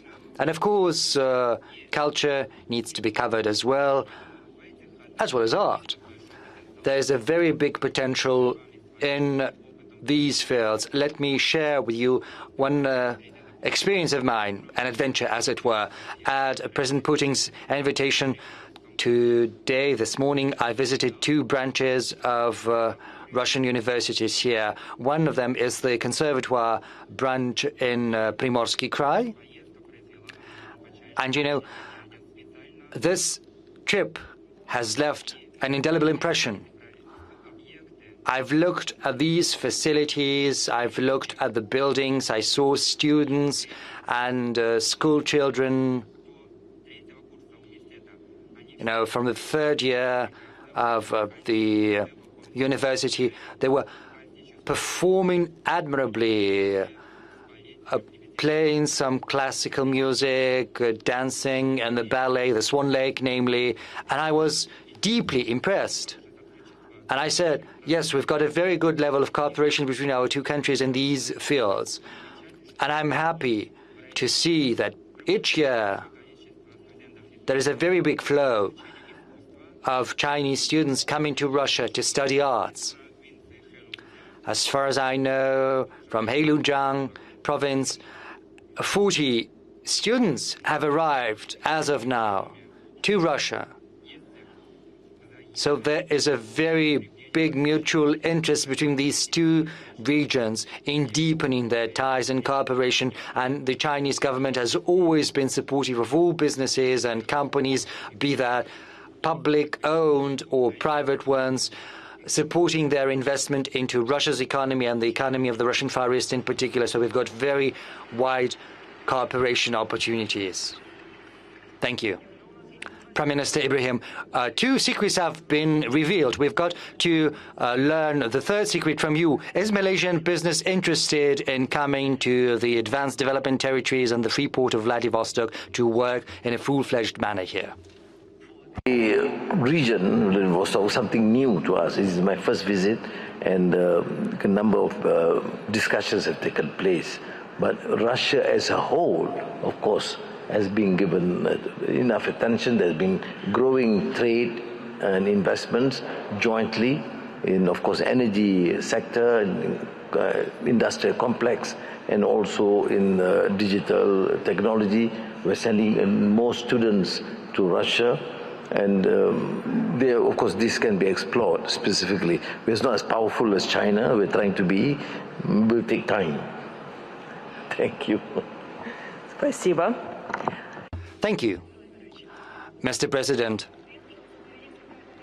Well, it's very nice to hear some reaction. When there's a round of applause, then it means that we are moving in the right direction. If we look at the statistics from the Ministry for the Development of the Russian Far East, over the last 10 years, we have had 4,200 billion rubles that has been invested over these years into Russia. Is it much or not so much? And what about the rate of investment? Is it going to grow or be preserved? Because, you know, Mr. Trutnev has asked you to raise the goal, the benchmark, to 12 trillion by 2030. I think it's a big sum, but not enough yet, not sufficient. Mr. Trutnev has made his traditional report on what has been achieved. Over the previous year, we, as is tradition, have also participated in the launch of new companies, new facilities, and there is a view according to which this investment can be boosted to at least 12 trillion rubles. So by another 1.5 trillion, and I think this is a realistic goal. Thank you. Mr. President, let's get back to the recent developments. At the end of August, Pavel Durov, CEO of Telegram, was detained in Paris. He was later left under judicial surveillance, and he had to post bail. So why did Moscow not do what Paris has done? And, you know, there's been a lot of talk that you had a meeting in Baku. Is that true or not? I met Mr. Durov once in Moscow. That was a long time ago, many years ago. He spoke to me about his plans. You know, I've got regular meetings with business circles, and he attended one of the meetings that took place in the Kremlin in Moscow. I do not remember when exactly. It was many years ago. He spoke about his plans for his future businesses, and since that time we've not had any contacts. So why meet in Baku? I do not know why I would have done that. Moreover, I was not aware that he was in Baku. Well, if there is an interest, you know, there are many business people here. I often attend and organize meetings with businesses. We meet as part of association of entrepreneurs, or I meet with businesses individually, especially if businesses need some guarantees or assurances from the government. Both myself and the chairman of the government and the federal ministers are always willing to do that. This is what I've always had in mind. We do not try to erect any war between ourselves and the business. So if he wanted to meet us, then he could have done it. But I didn't know that, and I thought he lived in Moscow. No, he doesn't live in Moscow. He lives in Dubai. Well, people of the world, billionaires, they can afford to live wherever they please. We do not have any grievances with him. But I know there are many grievances on the part of many countries, given the fact that this platform is, to a certain extent, used by different people, different organizations that, whose activities could prove to be deleterious, either to the economy or to the security of any particular country. And I think the government of Russia could have some questions to address to him, but, you know, this is the problem with any platform of this type. If they're treating Durov like that, maybe they should detain others as well, put them on under house arrest. So the actions of the authorities, this is something I do not understand, because I mean the authorities of France, because they are very selective. Okay, thank you. Prime Minister Ibrahim, last year your country registered a record number of Russian tourists, 110,000 people. It's a growth of 37% year on year, and this is not the limit yet. To boost these numbers, do you have plans for direct flights? We should not preclude Aeroflot going to Malaysia. Firstly, we have been seen and more attractive to Russian tourists. You know, there's a huge increase in a year, and I think the issue of flight is one consideration. We say to have agreed in principle. We are working on it as fast as possible, and then of course to introduce Malaysia to Russian public, and I think they would, once they get to know the country, is peaceful, is economically vibrant, and a very beautiful country. I mean, I don't want to compete with Russia or China, but at least what we have in Malaysia, you don't have in Russia. But what you have in Russia, we don't have in Malaysia. So it is important for both countries to increase the passage of tourists, because they will see things that they have not seen in their countries. And I really hope that there is that potential for Russians to come, and we do encourage. I mean, Malaysia is a friendly nation, no prejudice. We are not dictated by any power, and we want to have that sort of special relations with Russia as we have with many countries. I think once you go there, you will find out that Malaysia is truly Asia. Господин Ибрагим, ну что посмотреть в России? Я думаю. Prime Minister Ibrahim, and what about Russia? The Russian tourists coming to Malaysia, what should they see in Malaysia? What is the essence of Asia? The multiracial society, we have a strong ethnic, indigenous and also Malay population. We have a large number of Chinese ethnic minorities and Indians and indigenous tribes. We have a range of what is called virgin jungles. You have beautiful beaches and it's equatorial climate. We don't have winters, so you can have your swim throughout the year. And that's, of course, to my mind, an advantage. I always have difficulty in travel because you always ask the question, is it going to be winter, is it going to be summer, is it hot, it is winter? So you have to change dress. In Malaysia, you can come comfortably as long as you wear something and you are fine. В зале стало, кстати, больше улыбающихся лиц на этой фразе, что всегда в Well, everyone is smiling when you said that it's warm and nice in Malaysia. Well, I've been to Malaysia and I can confirm everything Prime Minister has just said.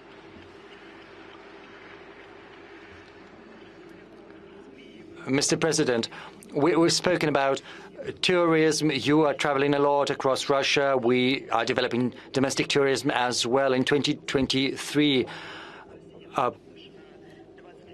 83.5 million Russians traveled across Russia. That's a 23% increase, and many are coming to the Russian Far East, more than 6 million last year. What kind of economic benefit does it bring to Russia, this increase in the tourism exchanges? In many countries across the world, tourism is one of the dynamic industries.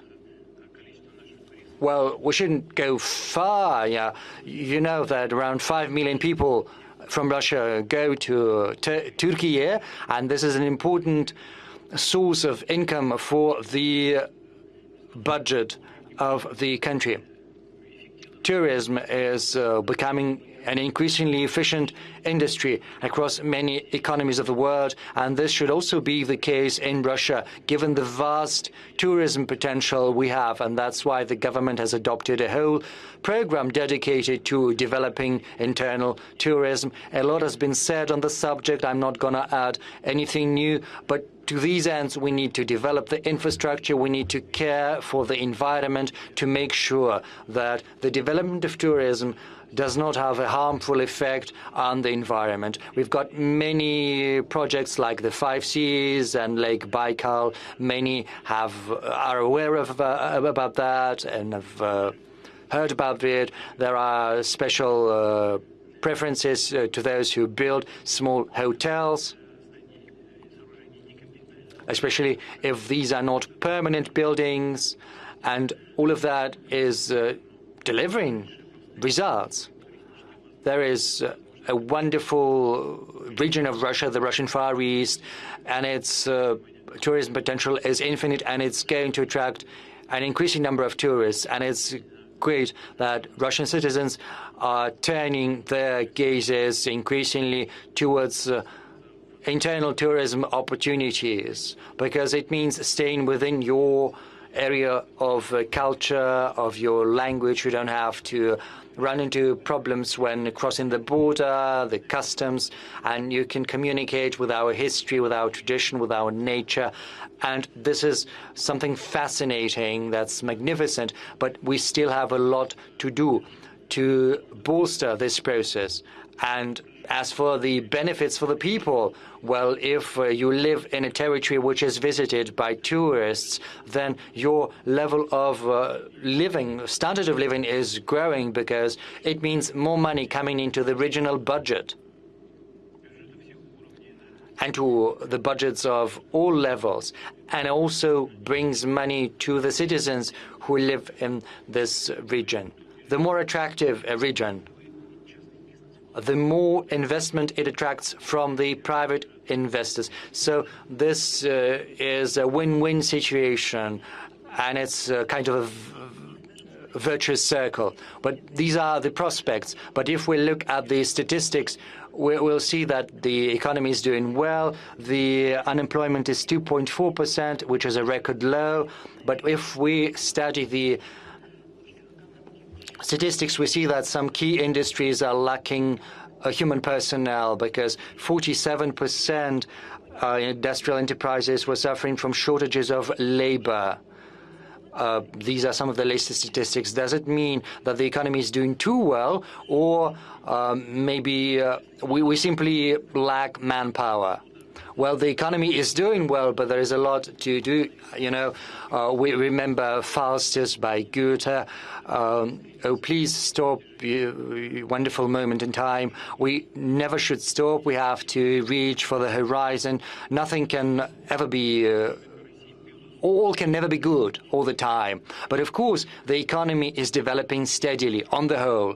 Last year, we were rejoicing because our GDP grew by 3.4%, if my memory serves me right. Whereas in the first 6 months this year, and this is something we discussed yesterday, I said the GDP grows by 4%. Mr. Oreshkin has corrected me. It's 4.6% in the first 6 months this year. This is a very good indicator for our economy. Well, I think it's going to be adjusted by the end of the year, but we can expect that at least it's going to be no less than last year, but probably the GDP growth is going to be even superior to the growth last year, and that is the most important indicator for the state of the economy. In Malaysia, inflation stands at 2%. Unfortunately, in Russia, it stands at a higher.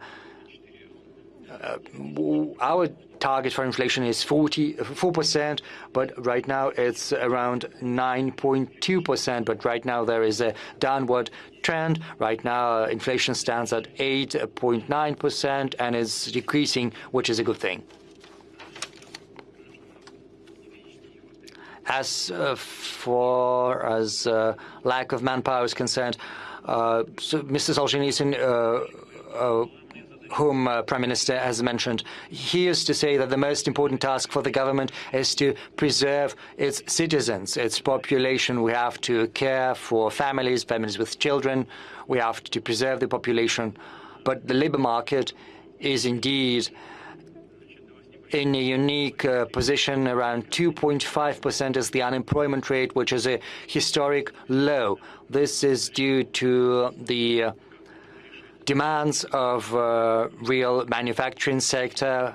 How do we address this issue? Well, of course, we need to care for the population. We've got to increase the birth rate. We've got to create the favorable environment to make it fashionable to have as many children as possible. You know, in the past, families used to have 8, 9 children per family, but this is just one avenue to pursue. The other one is to increase the labor productivity to make sure we can do more with fewer people. Well, as far as how to go about that, well, Vice President Han Zheng has mentioned several instruments and tools. We need to introduce artificial intelligence. We have to introduce new management methods for production, automate. You know, I remembered Japan, which we overtook, becoming the 4th economy of the world in terms of purchasing parity. But I think there are 10 times more robots working there than in Russia. There's much for us to do. We should also dedicate us to genetics, biology, agriculture. We have a lot to do in all these fields. And personnel as well. We should train personnel. This is one of the most important tasks of our government. That is why there are the new national projects that is called personnel. Well, let's continue with economic issues. Mr. President, we met a week ago at another session of Central Bank. The rate is going to be 18%, and it is already said that this time 18% will be preserved. As for the loans, and the growth is the same, and the growth is 2.2%. This is according to the central bank data. How can you explain the situation? How can you explain that the rate is very high and the rate loans are different? Well, this depends on two moments. First of all, that the loans, the consumer loans, this at a very high level, because people do not really feel the key rate.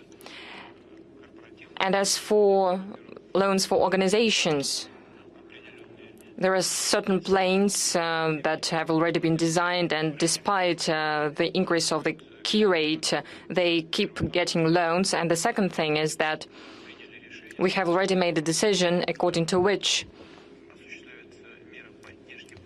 we support separate sectors of our economy. There are state instruments related to subsidizing some kind of rates for certain sectors and projects.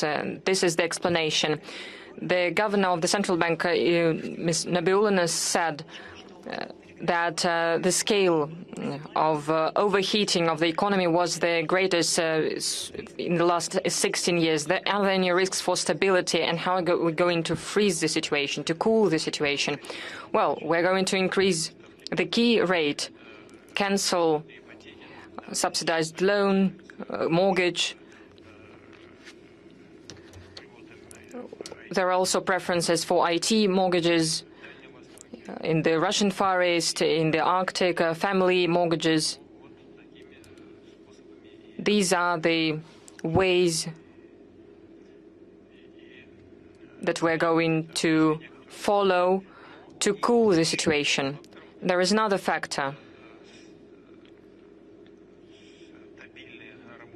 Stable work of the government, of the finance ministry, in order to balance the budget. I speak about investment. We've already spoken about the figures in the Russian Far East, but in 2023, according the statistic was the growth of investment was 9.8 growth after the growth in 2022. That trend continues. This trend will continue in investment, and what can also be increased. The preservation of the same pace of investment will be difficult, knowing the circumstances that we have been speaking, but we need to strive to do it. There are unique and special instruments of support that I have mentioned. But I'll repeat, preserving the same pace of investment will be difficult. The government has to think where and in which fields the business will be supported, so that there would not be any risks for collapse in the economy.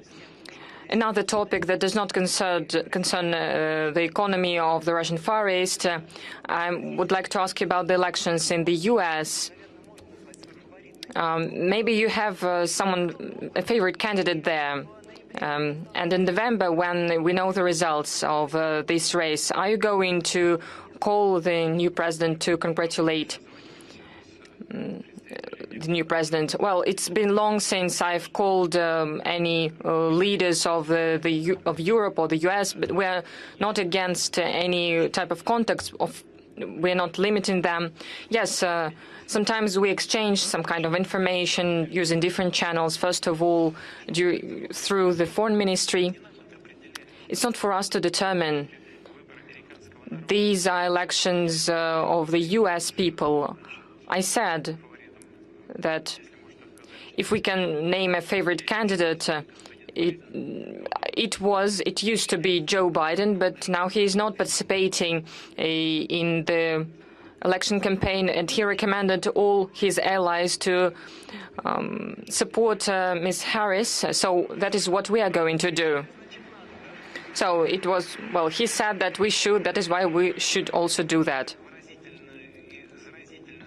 Well, her laugh, she's laughing, her laugh is so fascinating. It means that everything is good, and if everything is good,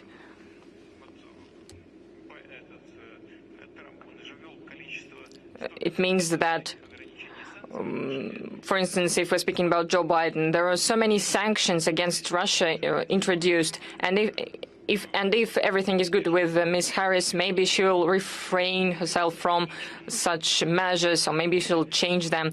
So in the end, it will be the choice of the U.S. people, and we will respect this choice. Speaking about the U.S., in August, there was the exchange of prisoners between U.S. and Russia.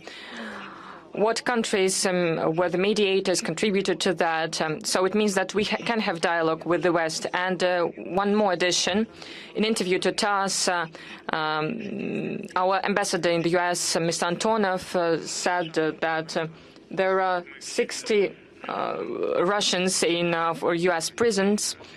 Well, we care about all the Russians that need our help and that they are abroad, and we will continue to do that. As for the exchanges that we already had, many countries participated in this work, in this mission. As for the journalists of the U.S. journalist that worked as journalist, but in fact he was gathering intelligence data. Saudi prince participated in this work to exchange prisoners, and thanks to that we managed to return our citizens to our country. As well, the president of Turkey, Mr. Erdogan, provided a platform to do that, as well as other countries also participated in this work. Some other countries showed goodwill, and in the end,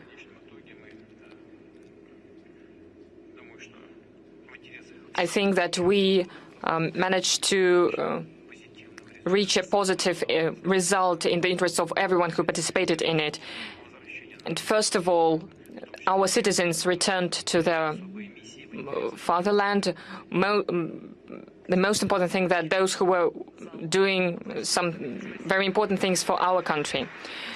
And I asked everyone here to have a round of applause. Let's return to the topic of our session, Mr. Prime Minister.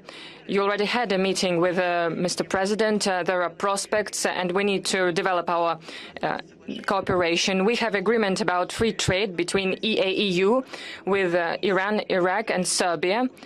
And the same agreement will be signed with Mongolia. There are also negotiations with Indonesia and some other countries. Are there any such ideas in Malaysia? Free trade, and there's no restrictions, and I've assured President Putin last night that whatever avenues are being introduced will continue. I mean, we still have good relations with Iran and most of these countries. And if the parameters are right, encouraging free trade, we will pursue. There's no issue at all to my mind. Even now, without the special arrangement, you can see this new wave of interest from both sides, in Malaysia and Russia. Now, with the agreement, it would, of course, further facilitate and assist the business community. In fact, we're inviting delegations representing banks, aerospace industry, and some others to come. And we will. What is important is that my assurance that you will see a faster change, a more positive change in terms of the trade and also exchanges between Malaysia and Russia, and we are determined to record that as soon as possible.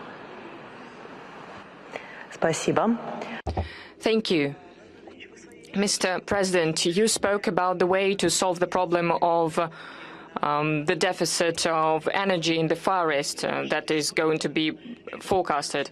What can you say about electricity generation? Well, it depends on the region. In Siberia, for instance, there is excessive electricity generation, and in the Russian Far East, there is scarcity of energy. So we need to take timely measures. For instance, repair facilities, modernize deeply certain facilities. So we have plans that are being designed. Some of them are already approved. We need to do it on a timely basis and need to establish an economically based plan in this sphere. Concerning energy, there is another question about foreign markets. At the end of the year, the agreement about transit of Russian energy through Ukraine ends, and Ukraine said that it's not going to prolong the contract. What the energy prospects of Europe? Do we need to hear the voices of those who are going to suffer from it? Well, there is the head of Gazprom, just here in the front row. And also I'm going to speak to German Oskovich. They're all here. This is good. They all show interest in the development of their business in the Russian Far East. As for Ukraine, we're not against transferring our energy through Ukraine, because we intend, and Gazprom company intend, to fulfill our obligations to our clients. We have long-term contracts with them. One of the obligatory components of this work is the transit of our energy. We have transit contracts that expires on the 31st of December this year. But if Ukraine doesn't want to prolong these contracts, we cannot make them do that. So our main consumers in Europe do not want to do that, but they support with military products and with finances to Ukraine. But Ukraine does not want to transit our energy, our gas. That is why the volume of the gas that we provide to Europe will reduce. We will use Turkish flow or other gas pipelines that are used for domestic consumption, but they will help to support energy stability in Europe. But that is their choice. We don't know how this is going to affect them. We have our own issues, and they should dedicate themselves to their own issues. I don't know how to characterize all of this, how to characterize this attitude to their own partners and allies. This is strange for me. I cannot understand that. They blew up our gas pipeline on the bottom of the Baltic Sea. Two pipelines of Nord Stream 1 and one pipeline of Nord Stream 2. Why the German government cannot agree with us? It means that one gas pipeline, 27.5 cubic tons of gas can go through one pipeline of Nord Stream. Why wouldn't they open it? Why wouldn't they use the gas pipeline that we have? They can use the gas that they receive from the Turkish pipeline, is okay, but they cannot use the gas pipeline that goes through the bottom of the Baltic Sea. This is something absurd. Why? Well, if they don't want to, okay, we will raise our supplies to other regions of the world. We'll do it consistently, consecutively. For instance, speaking about China, even before the conflicts, before Ukraine, there were very good supplies to China, and next year we're going to reach 38 cubic meters to China from here, from Sakhalin, from Vladivostok, 10 more million cubic meters, and it does not concern Ukraine. These are our agreements that were reached many years ago. We are implementing all of that, and we're going to develop liquefaction of natural gas. There are experts who know about that even better than everyone else, and the share of Russia's supply of LNG is increasing. It is not really big. We wanted it to be bigger, but despite any complexities that other countries try to create for us, we are still going to supply LNG. Some countries try to impede the development of our energy, but this is not possible because the production of energy is at a limit. That is why all these actions are impossible. Let's imagine that tomorrow everything is going to be closed. Gas, oil that we supply. The world economy is not going to overcome this. The prices are going to skyrocket, but people will still buy it. This is the cause. When those who show us do not wish us anything well, when they do that, they do not do this from their heart, and they are not very intelligent if they do that. They're guided only by their arrogance and their self-interest. We are going to solve our problems. If they don't want to cooperate with us, then they will lose money. We see what is happening in Europe, and the situation is on the brink of recession in some of the countries, because those who provide energy resources to them, first of all, think about their own interests, of their own national interests. Because the prices, they provide 50 or 60% more, and first of all, I'm speaking about gas. Of course, the European economy, first of all, Germany, that is based on our energy, is really affected, and many industries just close. But this is not our choice. We are ready. You could agree with Poland for Poland to open their pipelines because they exist. Yamal, Western Europe, it was closed by Poland, and now Ukraine closes another route. As for the Nord Stream 2, it is not being used. If they don't want to, well, that's their choice.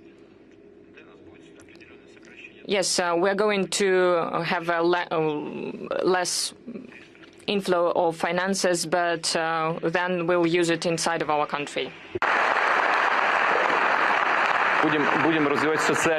Well, we will be willing to develop the so-called social gasification. Well, I'd like to specify about gasification. Since we've heard Mr. Miller mentioning the amount of gas being transported through the North Stream pipeline, I wanted to ask you about those projects that are being implemented in Malaysia, with Iran and China. Does Gazprom have prospects to recover the current volume of gas supplies to the foreign markets? Well, I've mentioned that already. We're about to reach design capacity of supplies to the People's Republic of China. As for the supplies to the Middle Asia, well, Iran specifically, I want to make it very clear that is not directly related to the events in Ukraine. It's just that the economies of those countries are actively developing. They therefore require additional resources. It's as simple as that. Again, take example of Uzbekistan. It is a well-known fact. The incremental growth of population is 1 million people a year. Just imagine it. 37 million people are already living in this country. Very soon it will be 40 million. The economy is growing. And of course, they have some commitments undertaking at the foreign markets. Obviously, all of that requires additional resources. It was minus 21 degrees centigrade in Tashkent last winter. That has never happened before, I guess. Obviously, they need more fuel, more energy resources, and we have them available. So we will be coordinating our actions with Turkmenistan, obviously. Iran has long been requesting us to provide supplies.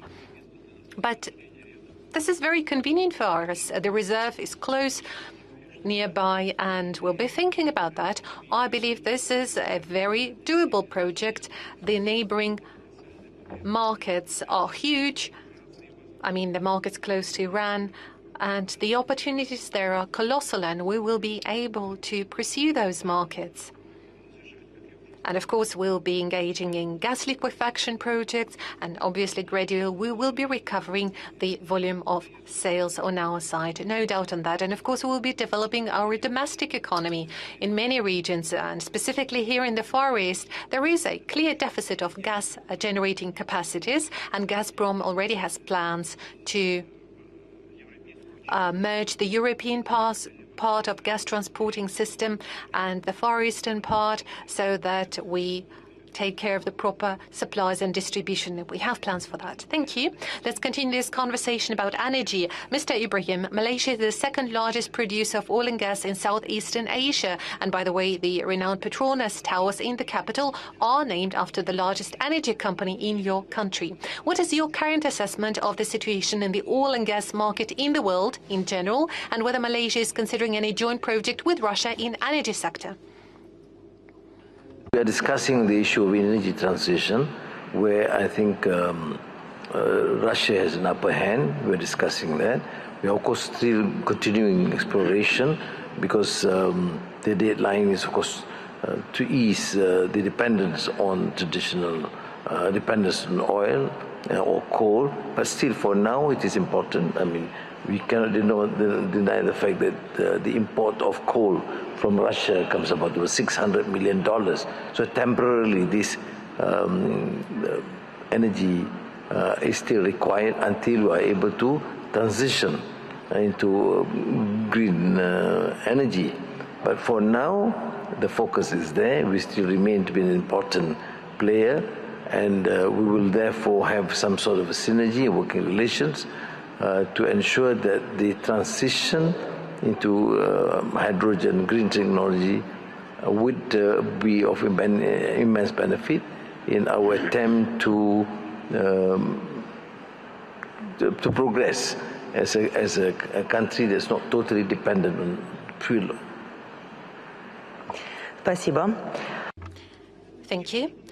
President Putin, you mentioned it in your speech that right now we are actively developing various solutions for transportation of energy resources. You were saying that by 2030 you plan to increase this indicator of 150 million tons of goods to be transported through the Northern Sea route. I'm wondering, what is the current progress on construction of infrastructure and actual vessels that will be using and circulating along the Northern Sea route? I know that you visited a shipyard nearby here in Vladivostok. Indeed, this is a question that should be at the very center of our attention, primarily because we need to take care of creating of the necessary infrastructure and capacities to take care of cargo transportation. So those are the vessels carrying cargo and the icebreaker fleet, of course. Russia has capacities of unique icebreakers. We have 34 diesel-driven icebreakers of different classes and 7 nuclear icebreakers that we have right now. 3 are already in construction, and the 4th is to be commissioned in 2025. 7 plus 4 makes it to 11, and 1 more very big icebreaker of unprecedented capacities. As far as I remember, that will be 136,000 100,000 horsepowers. Well, if I'm to measure an icebreaker in horsepowers, this is the leader of our fleet, and it is already being constructed here in Vladivostok at the Zvezda shipping yard. And that would provide for year-round operations, especially so that this particular new icebreaker is not just powerful, but also very broad and big in size, and could provide for the whole caravans of vessels to go through the Northern Sea route. We obviously need to build the vessels to carry cargoes, but we'll be also extending the opportunities of the shipbuilding capacities of ours, also in the European part of the country. We've been discussing it just yesterday with Mr. Kostin, the head of VTB Bank, and also the talents that he delegated to the merged shipbuilding corporation. And you're right in saying, indeed, just yesterday, I visited the place that will be used for the construction of the future shipping yard. I'm sure we will get it done. It wasn't easy, but we managed to create the Zvezda shipbuilding yard here.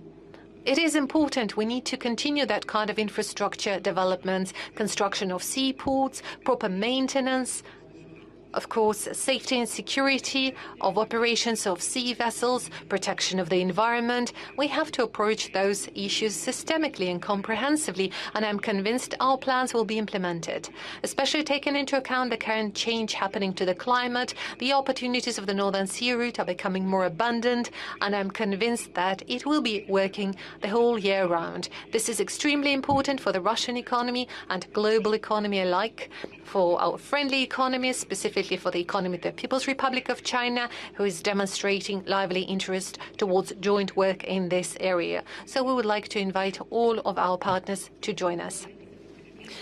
Now, we talked about construction. Let's talk about construction of apartments, residential construction here in the Far East. We know that a subsidized mortgage is still available here, despite the fact that it is no longer available in the rest of the country. And I'd like to quote Herman Greff here. The exit of and the completion of the subsidized mortgage is overdue. What do you think? Have we resolved the problem of availability of housing now since we closed the program? Well, we've just heard Mr. Ibrahim quoting Tolstoy and Chekhov. Why are you quoting Herman Greff? Well, is he another great novelist in Russia apparently now? Well, whatever. If we are to talk about construction and residential construction, I do believe we have achieved some outstanding results in construction. We've never seen the construction volume of residential housing. The one we have last year is about 110 million.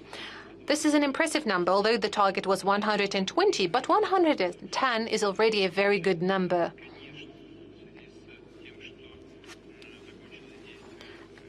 And since the subsidized mortgage loans are no longer available, it would inevitably affect the residential construction market. But I'd like to reiterate that we still have subsidized mortgage for IT experts in the Arctic and in the Far East. But the actions of our financial authorities and the Russian government are aimed at cooling down the market a little bit. Yeah. And I would like to quote Madam Nabiulina in this regard. Yeah, that's true. The governors of the central bank mentioned that we can't afford to have the market overheated, and we do not want that to badly affect our macroeconomic indicators. But nonetheless, I want to say that we have a very solid backup and a very solid foundation in terms of construction. Well, now, we do not get to quote Mr. Mutko that frequently, but he's still a renowned expert, I have to say, and he knows how to find the right words to express himself. So Mr. Mutko is doing a great job there from all of his heart. Yeah, all of his heart, but most importantly, with very good results. And this is not an irony on my side. Indeed, we see an impressive result, 110 million square meters of residential construction commissioned last year. And that is happening thanks to the work of the corporation that Mr. Mutko is leading now. Again, we have some very solid foundation there, 165 million square meters is the amount of construction that we have. So I'm sure next year we will be fine. One more question to you, Mr. President, and then we will move on to other topics. One of the most hotly debated topics lately is that starting from November, there is a new law coming into force legalizing mining of cryptocurrencies. Before, we had Federal Law 259 adopted on digital assets. Does that mean that Russia is heading into the area of digital currencies and cryptocurrencies? And should we expect some more legal novelties in this regard? Well, I believe already today Russia is one of the world leaders in terms of mining of cryptocurrencies and bitcoins, and I guess this is due to the surplus of power generating capacities in Siberia. But there are some questions associated with that. We are obviously happy to see that businesses operating in this area is getting some good profits, but nonetheless, the surplus of power generating capacities in Siberia must not become a deficit that could be an interfering factor for development of Siberian regions. Mining is good, but construction of apartments for our citizens, construction of enterprises and factories will all need energy supplies. Those are no less and probably even more important than mining developments. That is why the government has taken a decision that is supposed to structure this process. And as for digital currencies and digital ruble specifically, the decision is already taken by the Central Bank of Russia, and right now we are simply ramping up those volumes. Russian ruble is just one of the types of currencies, a type of a national currency that will be made available for participants of economic operations and Russian citizens alike. Thank you very much. As promised, I'd like to move over to the next topic. Mr. Ibrahim, I'd like to address you. We can't forget about the conflict in the Middle East. Please share with us your vision. What is the exit from the current situation? As I've consistently said, we cannot use the narrative of many in the media or Western capitals that it all began with the 7th of October, Hamas attack. It all began with colonization. It all began with the Nakba in 1948. It all began because of the reluctance to accept the resolutions of the United Nations consistently, and of continued harassment of settlers in the West Bank. So I think we need to put the narrative right. Do we want a solution? Yes. And I commend, of course, the Russian position, the Chinese position. Foreign Minister Wang Yi have taken initiative, and many countries. And I think the majority of countries have taken a position, including recognition of the state of Palestine. But why is it not happening?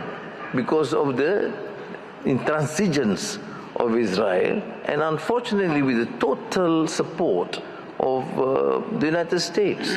In fact, giving him a standing ovation when atrocities are being committed.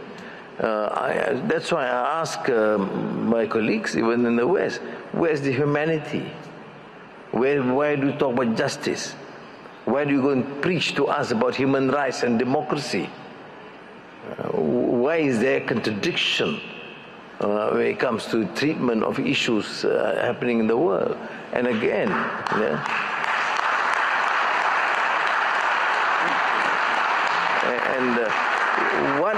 what we need in this world now is a consistent, coherent message. Yes, we respect freedom. Yes, we respect the dignity of man or woman. Yes, we must oppose all forms of colonization. Because what is the issue in Palestine now, not only in Gaza, but all in Palestine, is the issue of dispossession. You conquer, you take people's land, you dispossess, you kill them, you detain them, you take over their houses, you treat them as a open-air prison, and this is known. That is why I know we come from a small country. We know our limits.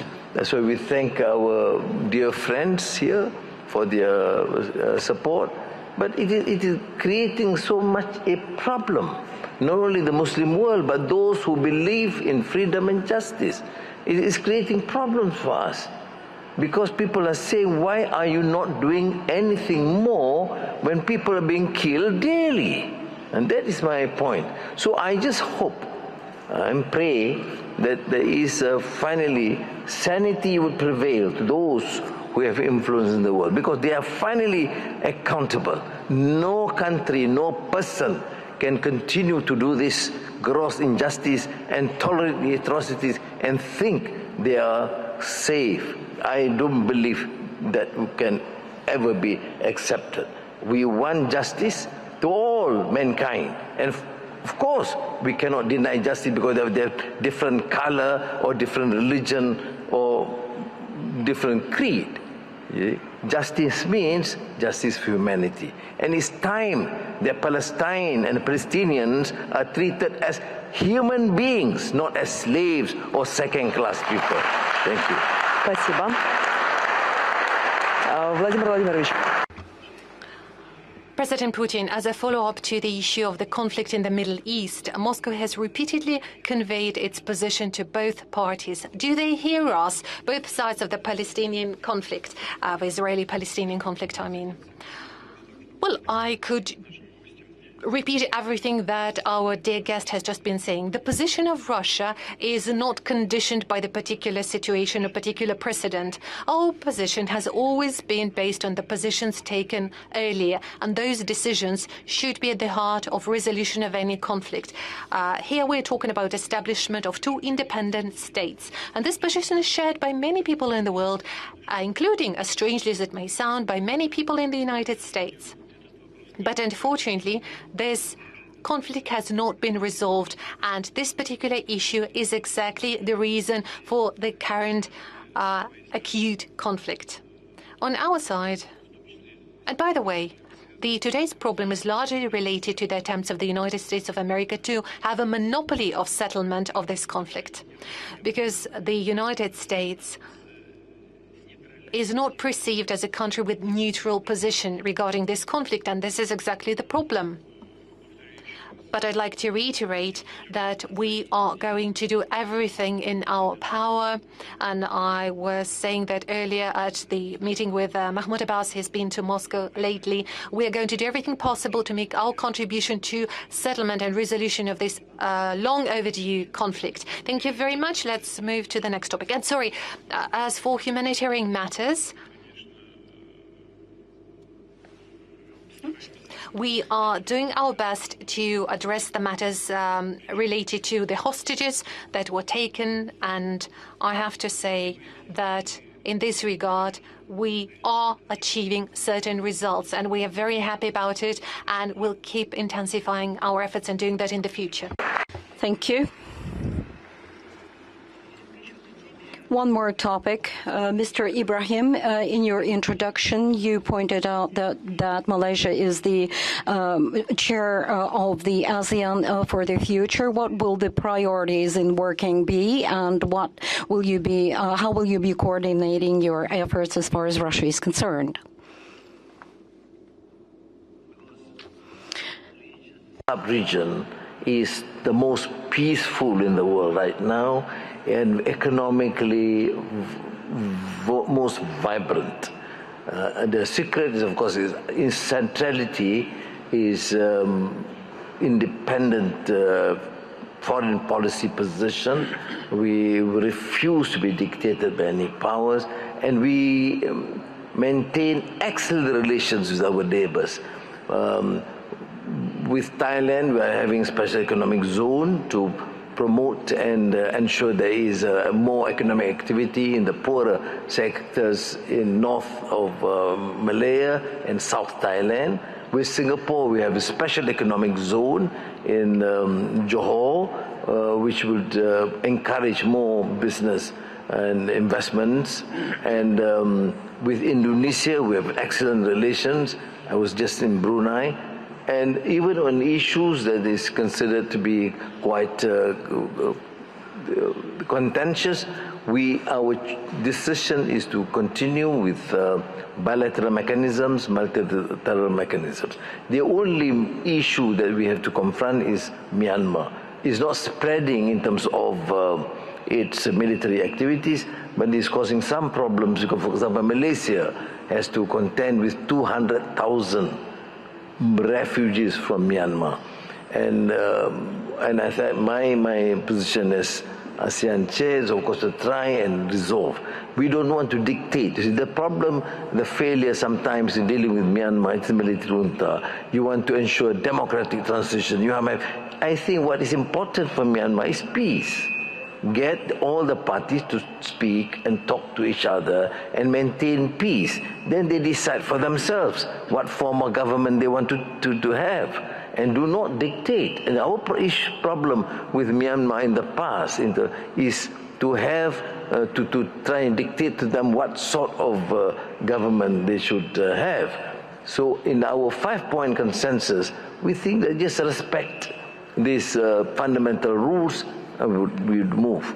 But on a different note, different level, although we do have growing issues about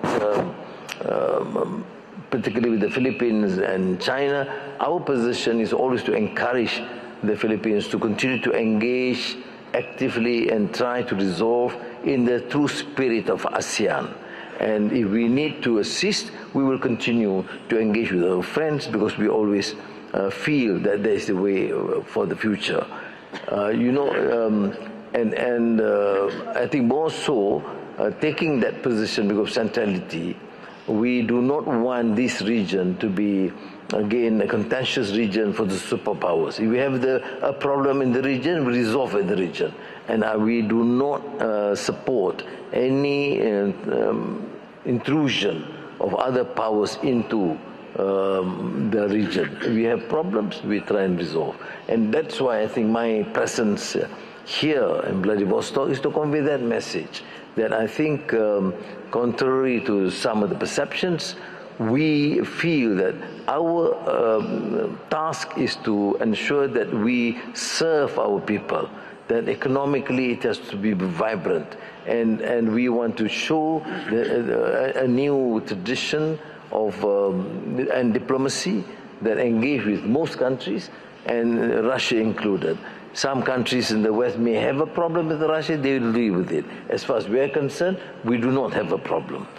We have some issues we want to discuss, we bring it up, you see. So I think we will start that tradition. So in ASEAN cohesion, we want to maintain that sort of relations.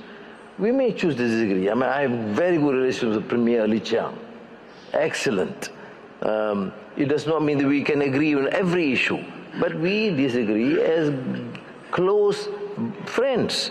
They talk about the issue of the more contentious issue with the South China Sea, and they keep on harping. You have a problem with China because of the border. We have a problem with every single country in ASEAN. I mean, those bordering Malaysia, because Malaysia is central. We have a slight border problem with Thailand, with Indonesia, with Singapore, with Brunei, with the Philippines. Is that a problem? No, it's not a problem. These are issues that we discuss. It does not in any way seem to be antagonistic. Why is it when it comes to China, you expect us to go and quarrel with them? I think we will continue to negotiate. Yes, we agree, and some issues we disagree. But in my experience now, I've taken over almost 2 years now as Prime Minister, I don't have a problem with China. So why must countries outside our turf insist that you have a problem? I don't. Now you have a problem, you deal with it. So I think that should be the ASEAN position, and to focus on the fundamentals. Yes, on economy, yes, on technology, yes, on AI, energy, and tourism. And I think it will be a great example of a sub-region that is peaceful and economically vibrant. Thank you. Спасибо. Господин Джен, у меня к вам вопрос по итогам прошлого года. Mr. Zheng, the question is, the trade turnover with ASEAN has reached more than $11.5 billion. As you see now, how do you assess the prospects of economic development of China?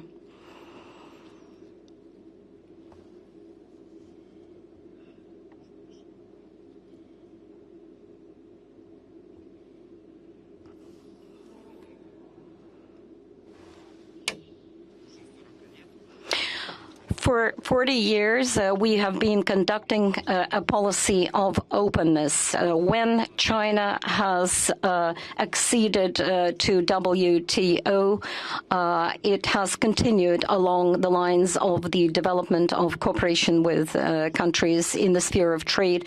Within quite a number of years, the Chinese economy has been developing quite vibrantly. And despite the fact that we are the second economy in the world, the per capita income is slightly more than $12,000 per year. But the contribution of China to the world economy is more than 300%. China has become a trade partner for more than 140 countries in the world. President Putin and Prime Minister Anwar have put a very valuable proposal on the table, which should be taken into account, and that concerns abolishing poverty in China. This will be a contribution to the development of the world economy, as it is, because the population is more than approximately 18% of global population. So cooperation and exchange and partnerships with other countries in the world are also always conducted on the basis of mutually beneficial ties. President Putin has pointed out that we need to stick to mutually beneficial cooperation, which is quite right. And as you all know, not so long ago, we conducted a third plenary session of the Chinese Communist Party, and a decision was taken to continue reforms of the Chinese economy. And China will continue along the path of reforms and will continue to expand its relations with other countries. China always regulates its relations with other countries. And I think that the development of China is a huge contribution into the development of global economy. Thank you. We are nearing the end of the plenary session. Vladimir Vladimirovich, we've been talking for approximately 3 hours about the way the Far East will look in the future. What is the most important factor for its development? Growth of the population growth. We have to create conditions, which we've been talking about today, in order to increase the birth rates and in order to attract young people to live and work in this region with such prospective future. And the last question I would like to address to all the participants of the discussion: what are the main challenges that our countries are facing today, and what are the potential response that countries may have? Shall we begin with Mr. Ibrahim, please? The most senior in office is President Putin, out of respect. Владимир Владимирович. Спасибо. Well, thank you. Well, the question is about the future, right? As to Russia, we have to provide for the development of the economy on the domestic technological foundation and basis with highly qualified and motivated, potentially motivated workers in the country.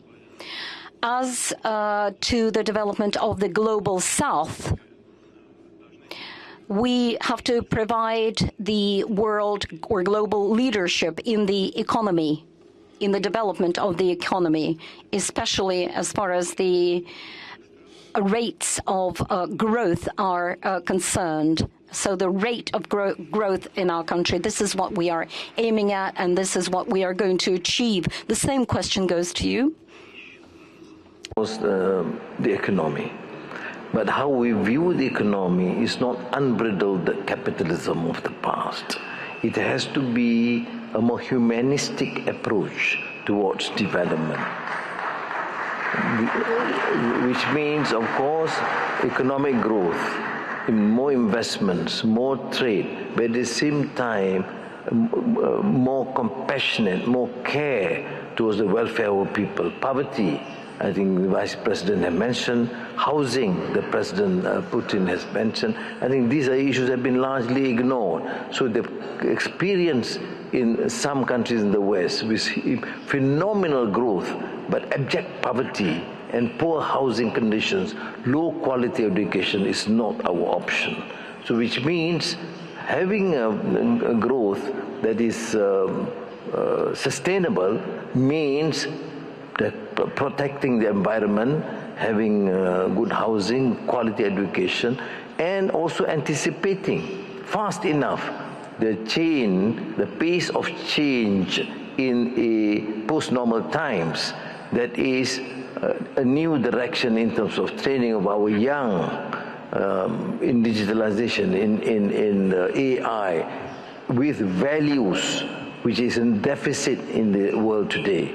I strongly believe that we want to progress as a country, as a nation.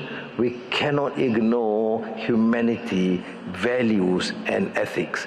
It is a deficit in this world. That is why you see so many calamities, gross injustice, and racism, even fanaticism, atrocities committed in the name of religion, because we do progress what dehumanize ourselves.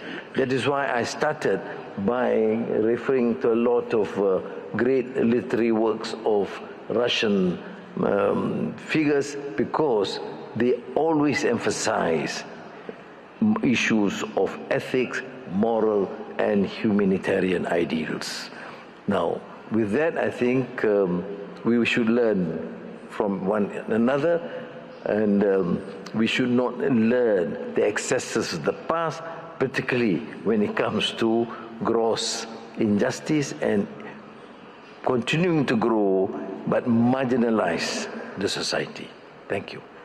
Спасибо. Господин Zheng, вам тот же самый вопрос, какие главные вызовы? Mr. Zheng, what are the challenges that our countries are facing nowadays? I'd like to say that the president of the country, Xi Jinping, pointed out that the society of common future for humanity is one of the most important challenges for the countries of the world, for the global population. We're all on different stages of development and have different issues of contention, but we need to build a society for common future. Thank you. Well, as far as I understand that we are rounding up our discussion, I would like to extend my gratitude to the guests of this discussion for the participation in this discussion and the attention to what is happening both in Russia and in the Far East. And I would like to address the auditorium. There are people here who work in the sphere of the economy or representatives of state enterprises. I'd like to say that I'm quite sure that entrepreneurship is above all creation of wealth and prosperity. And if we address it that way, we will be able to achieve all the tasks that we are setting before us. I'd like to thank you for participating in these activities and events, and I hope that we realize our plans in the future. Thank you. And on my side, I would like to quote you this time. So the priority for the 21st century is the Far East. Yes, I'd like to thank our moderator. Thank you for the wonderful job you did.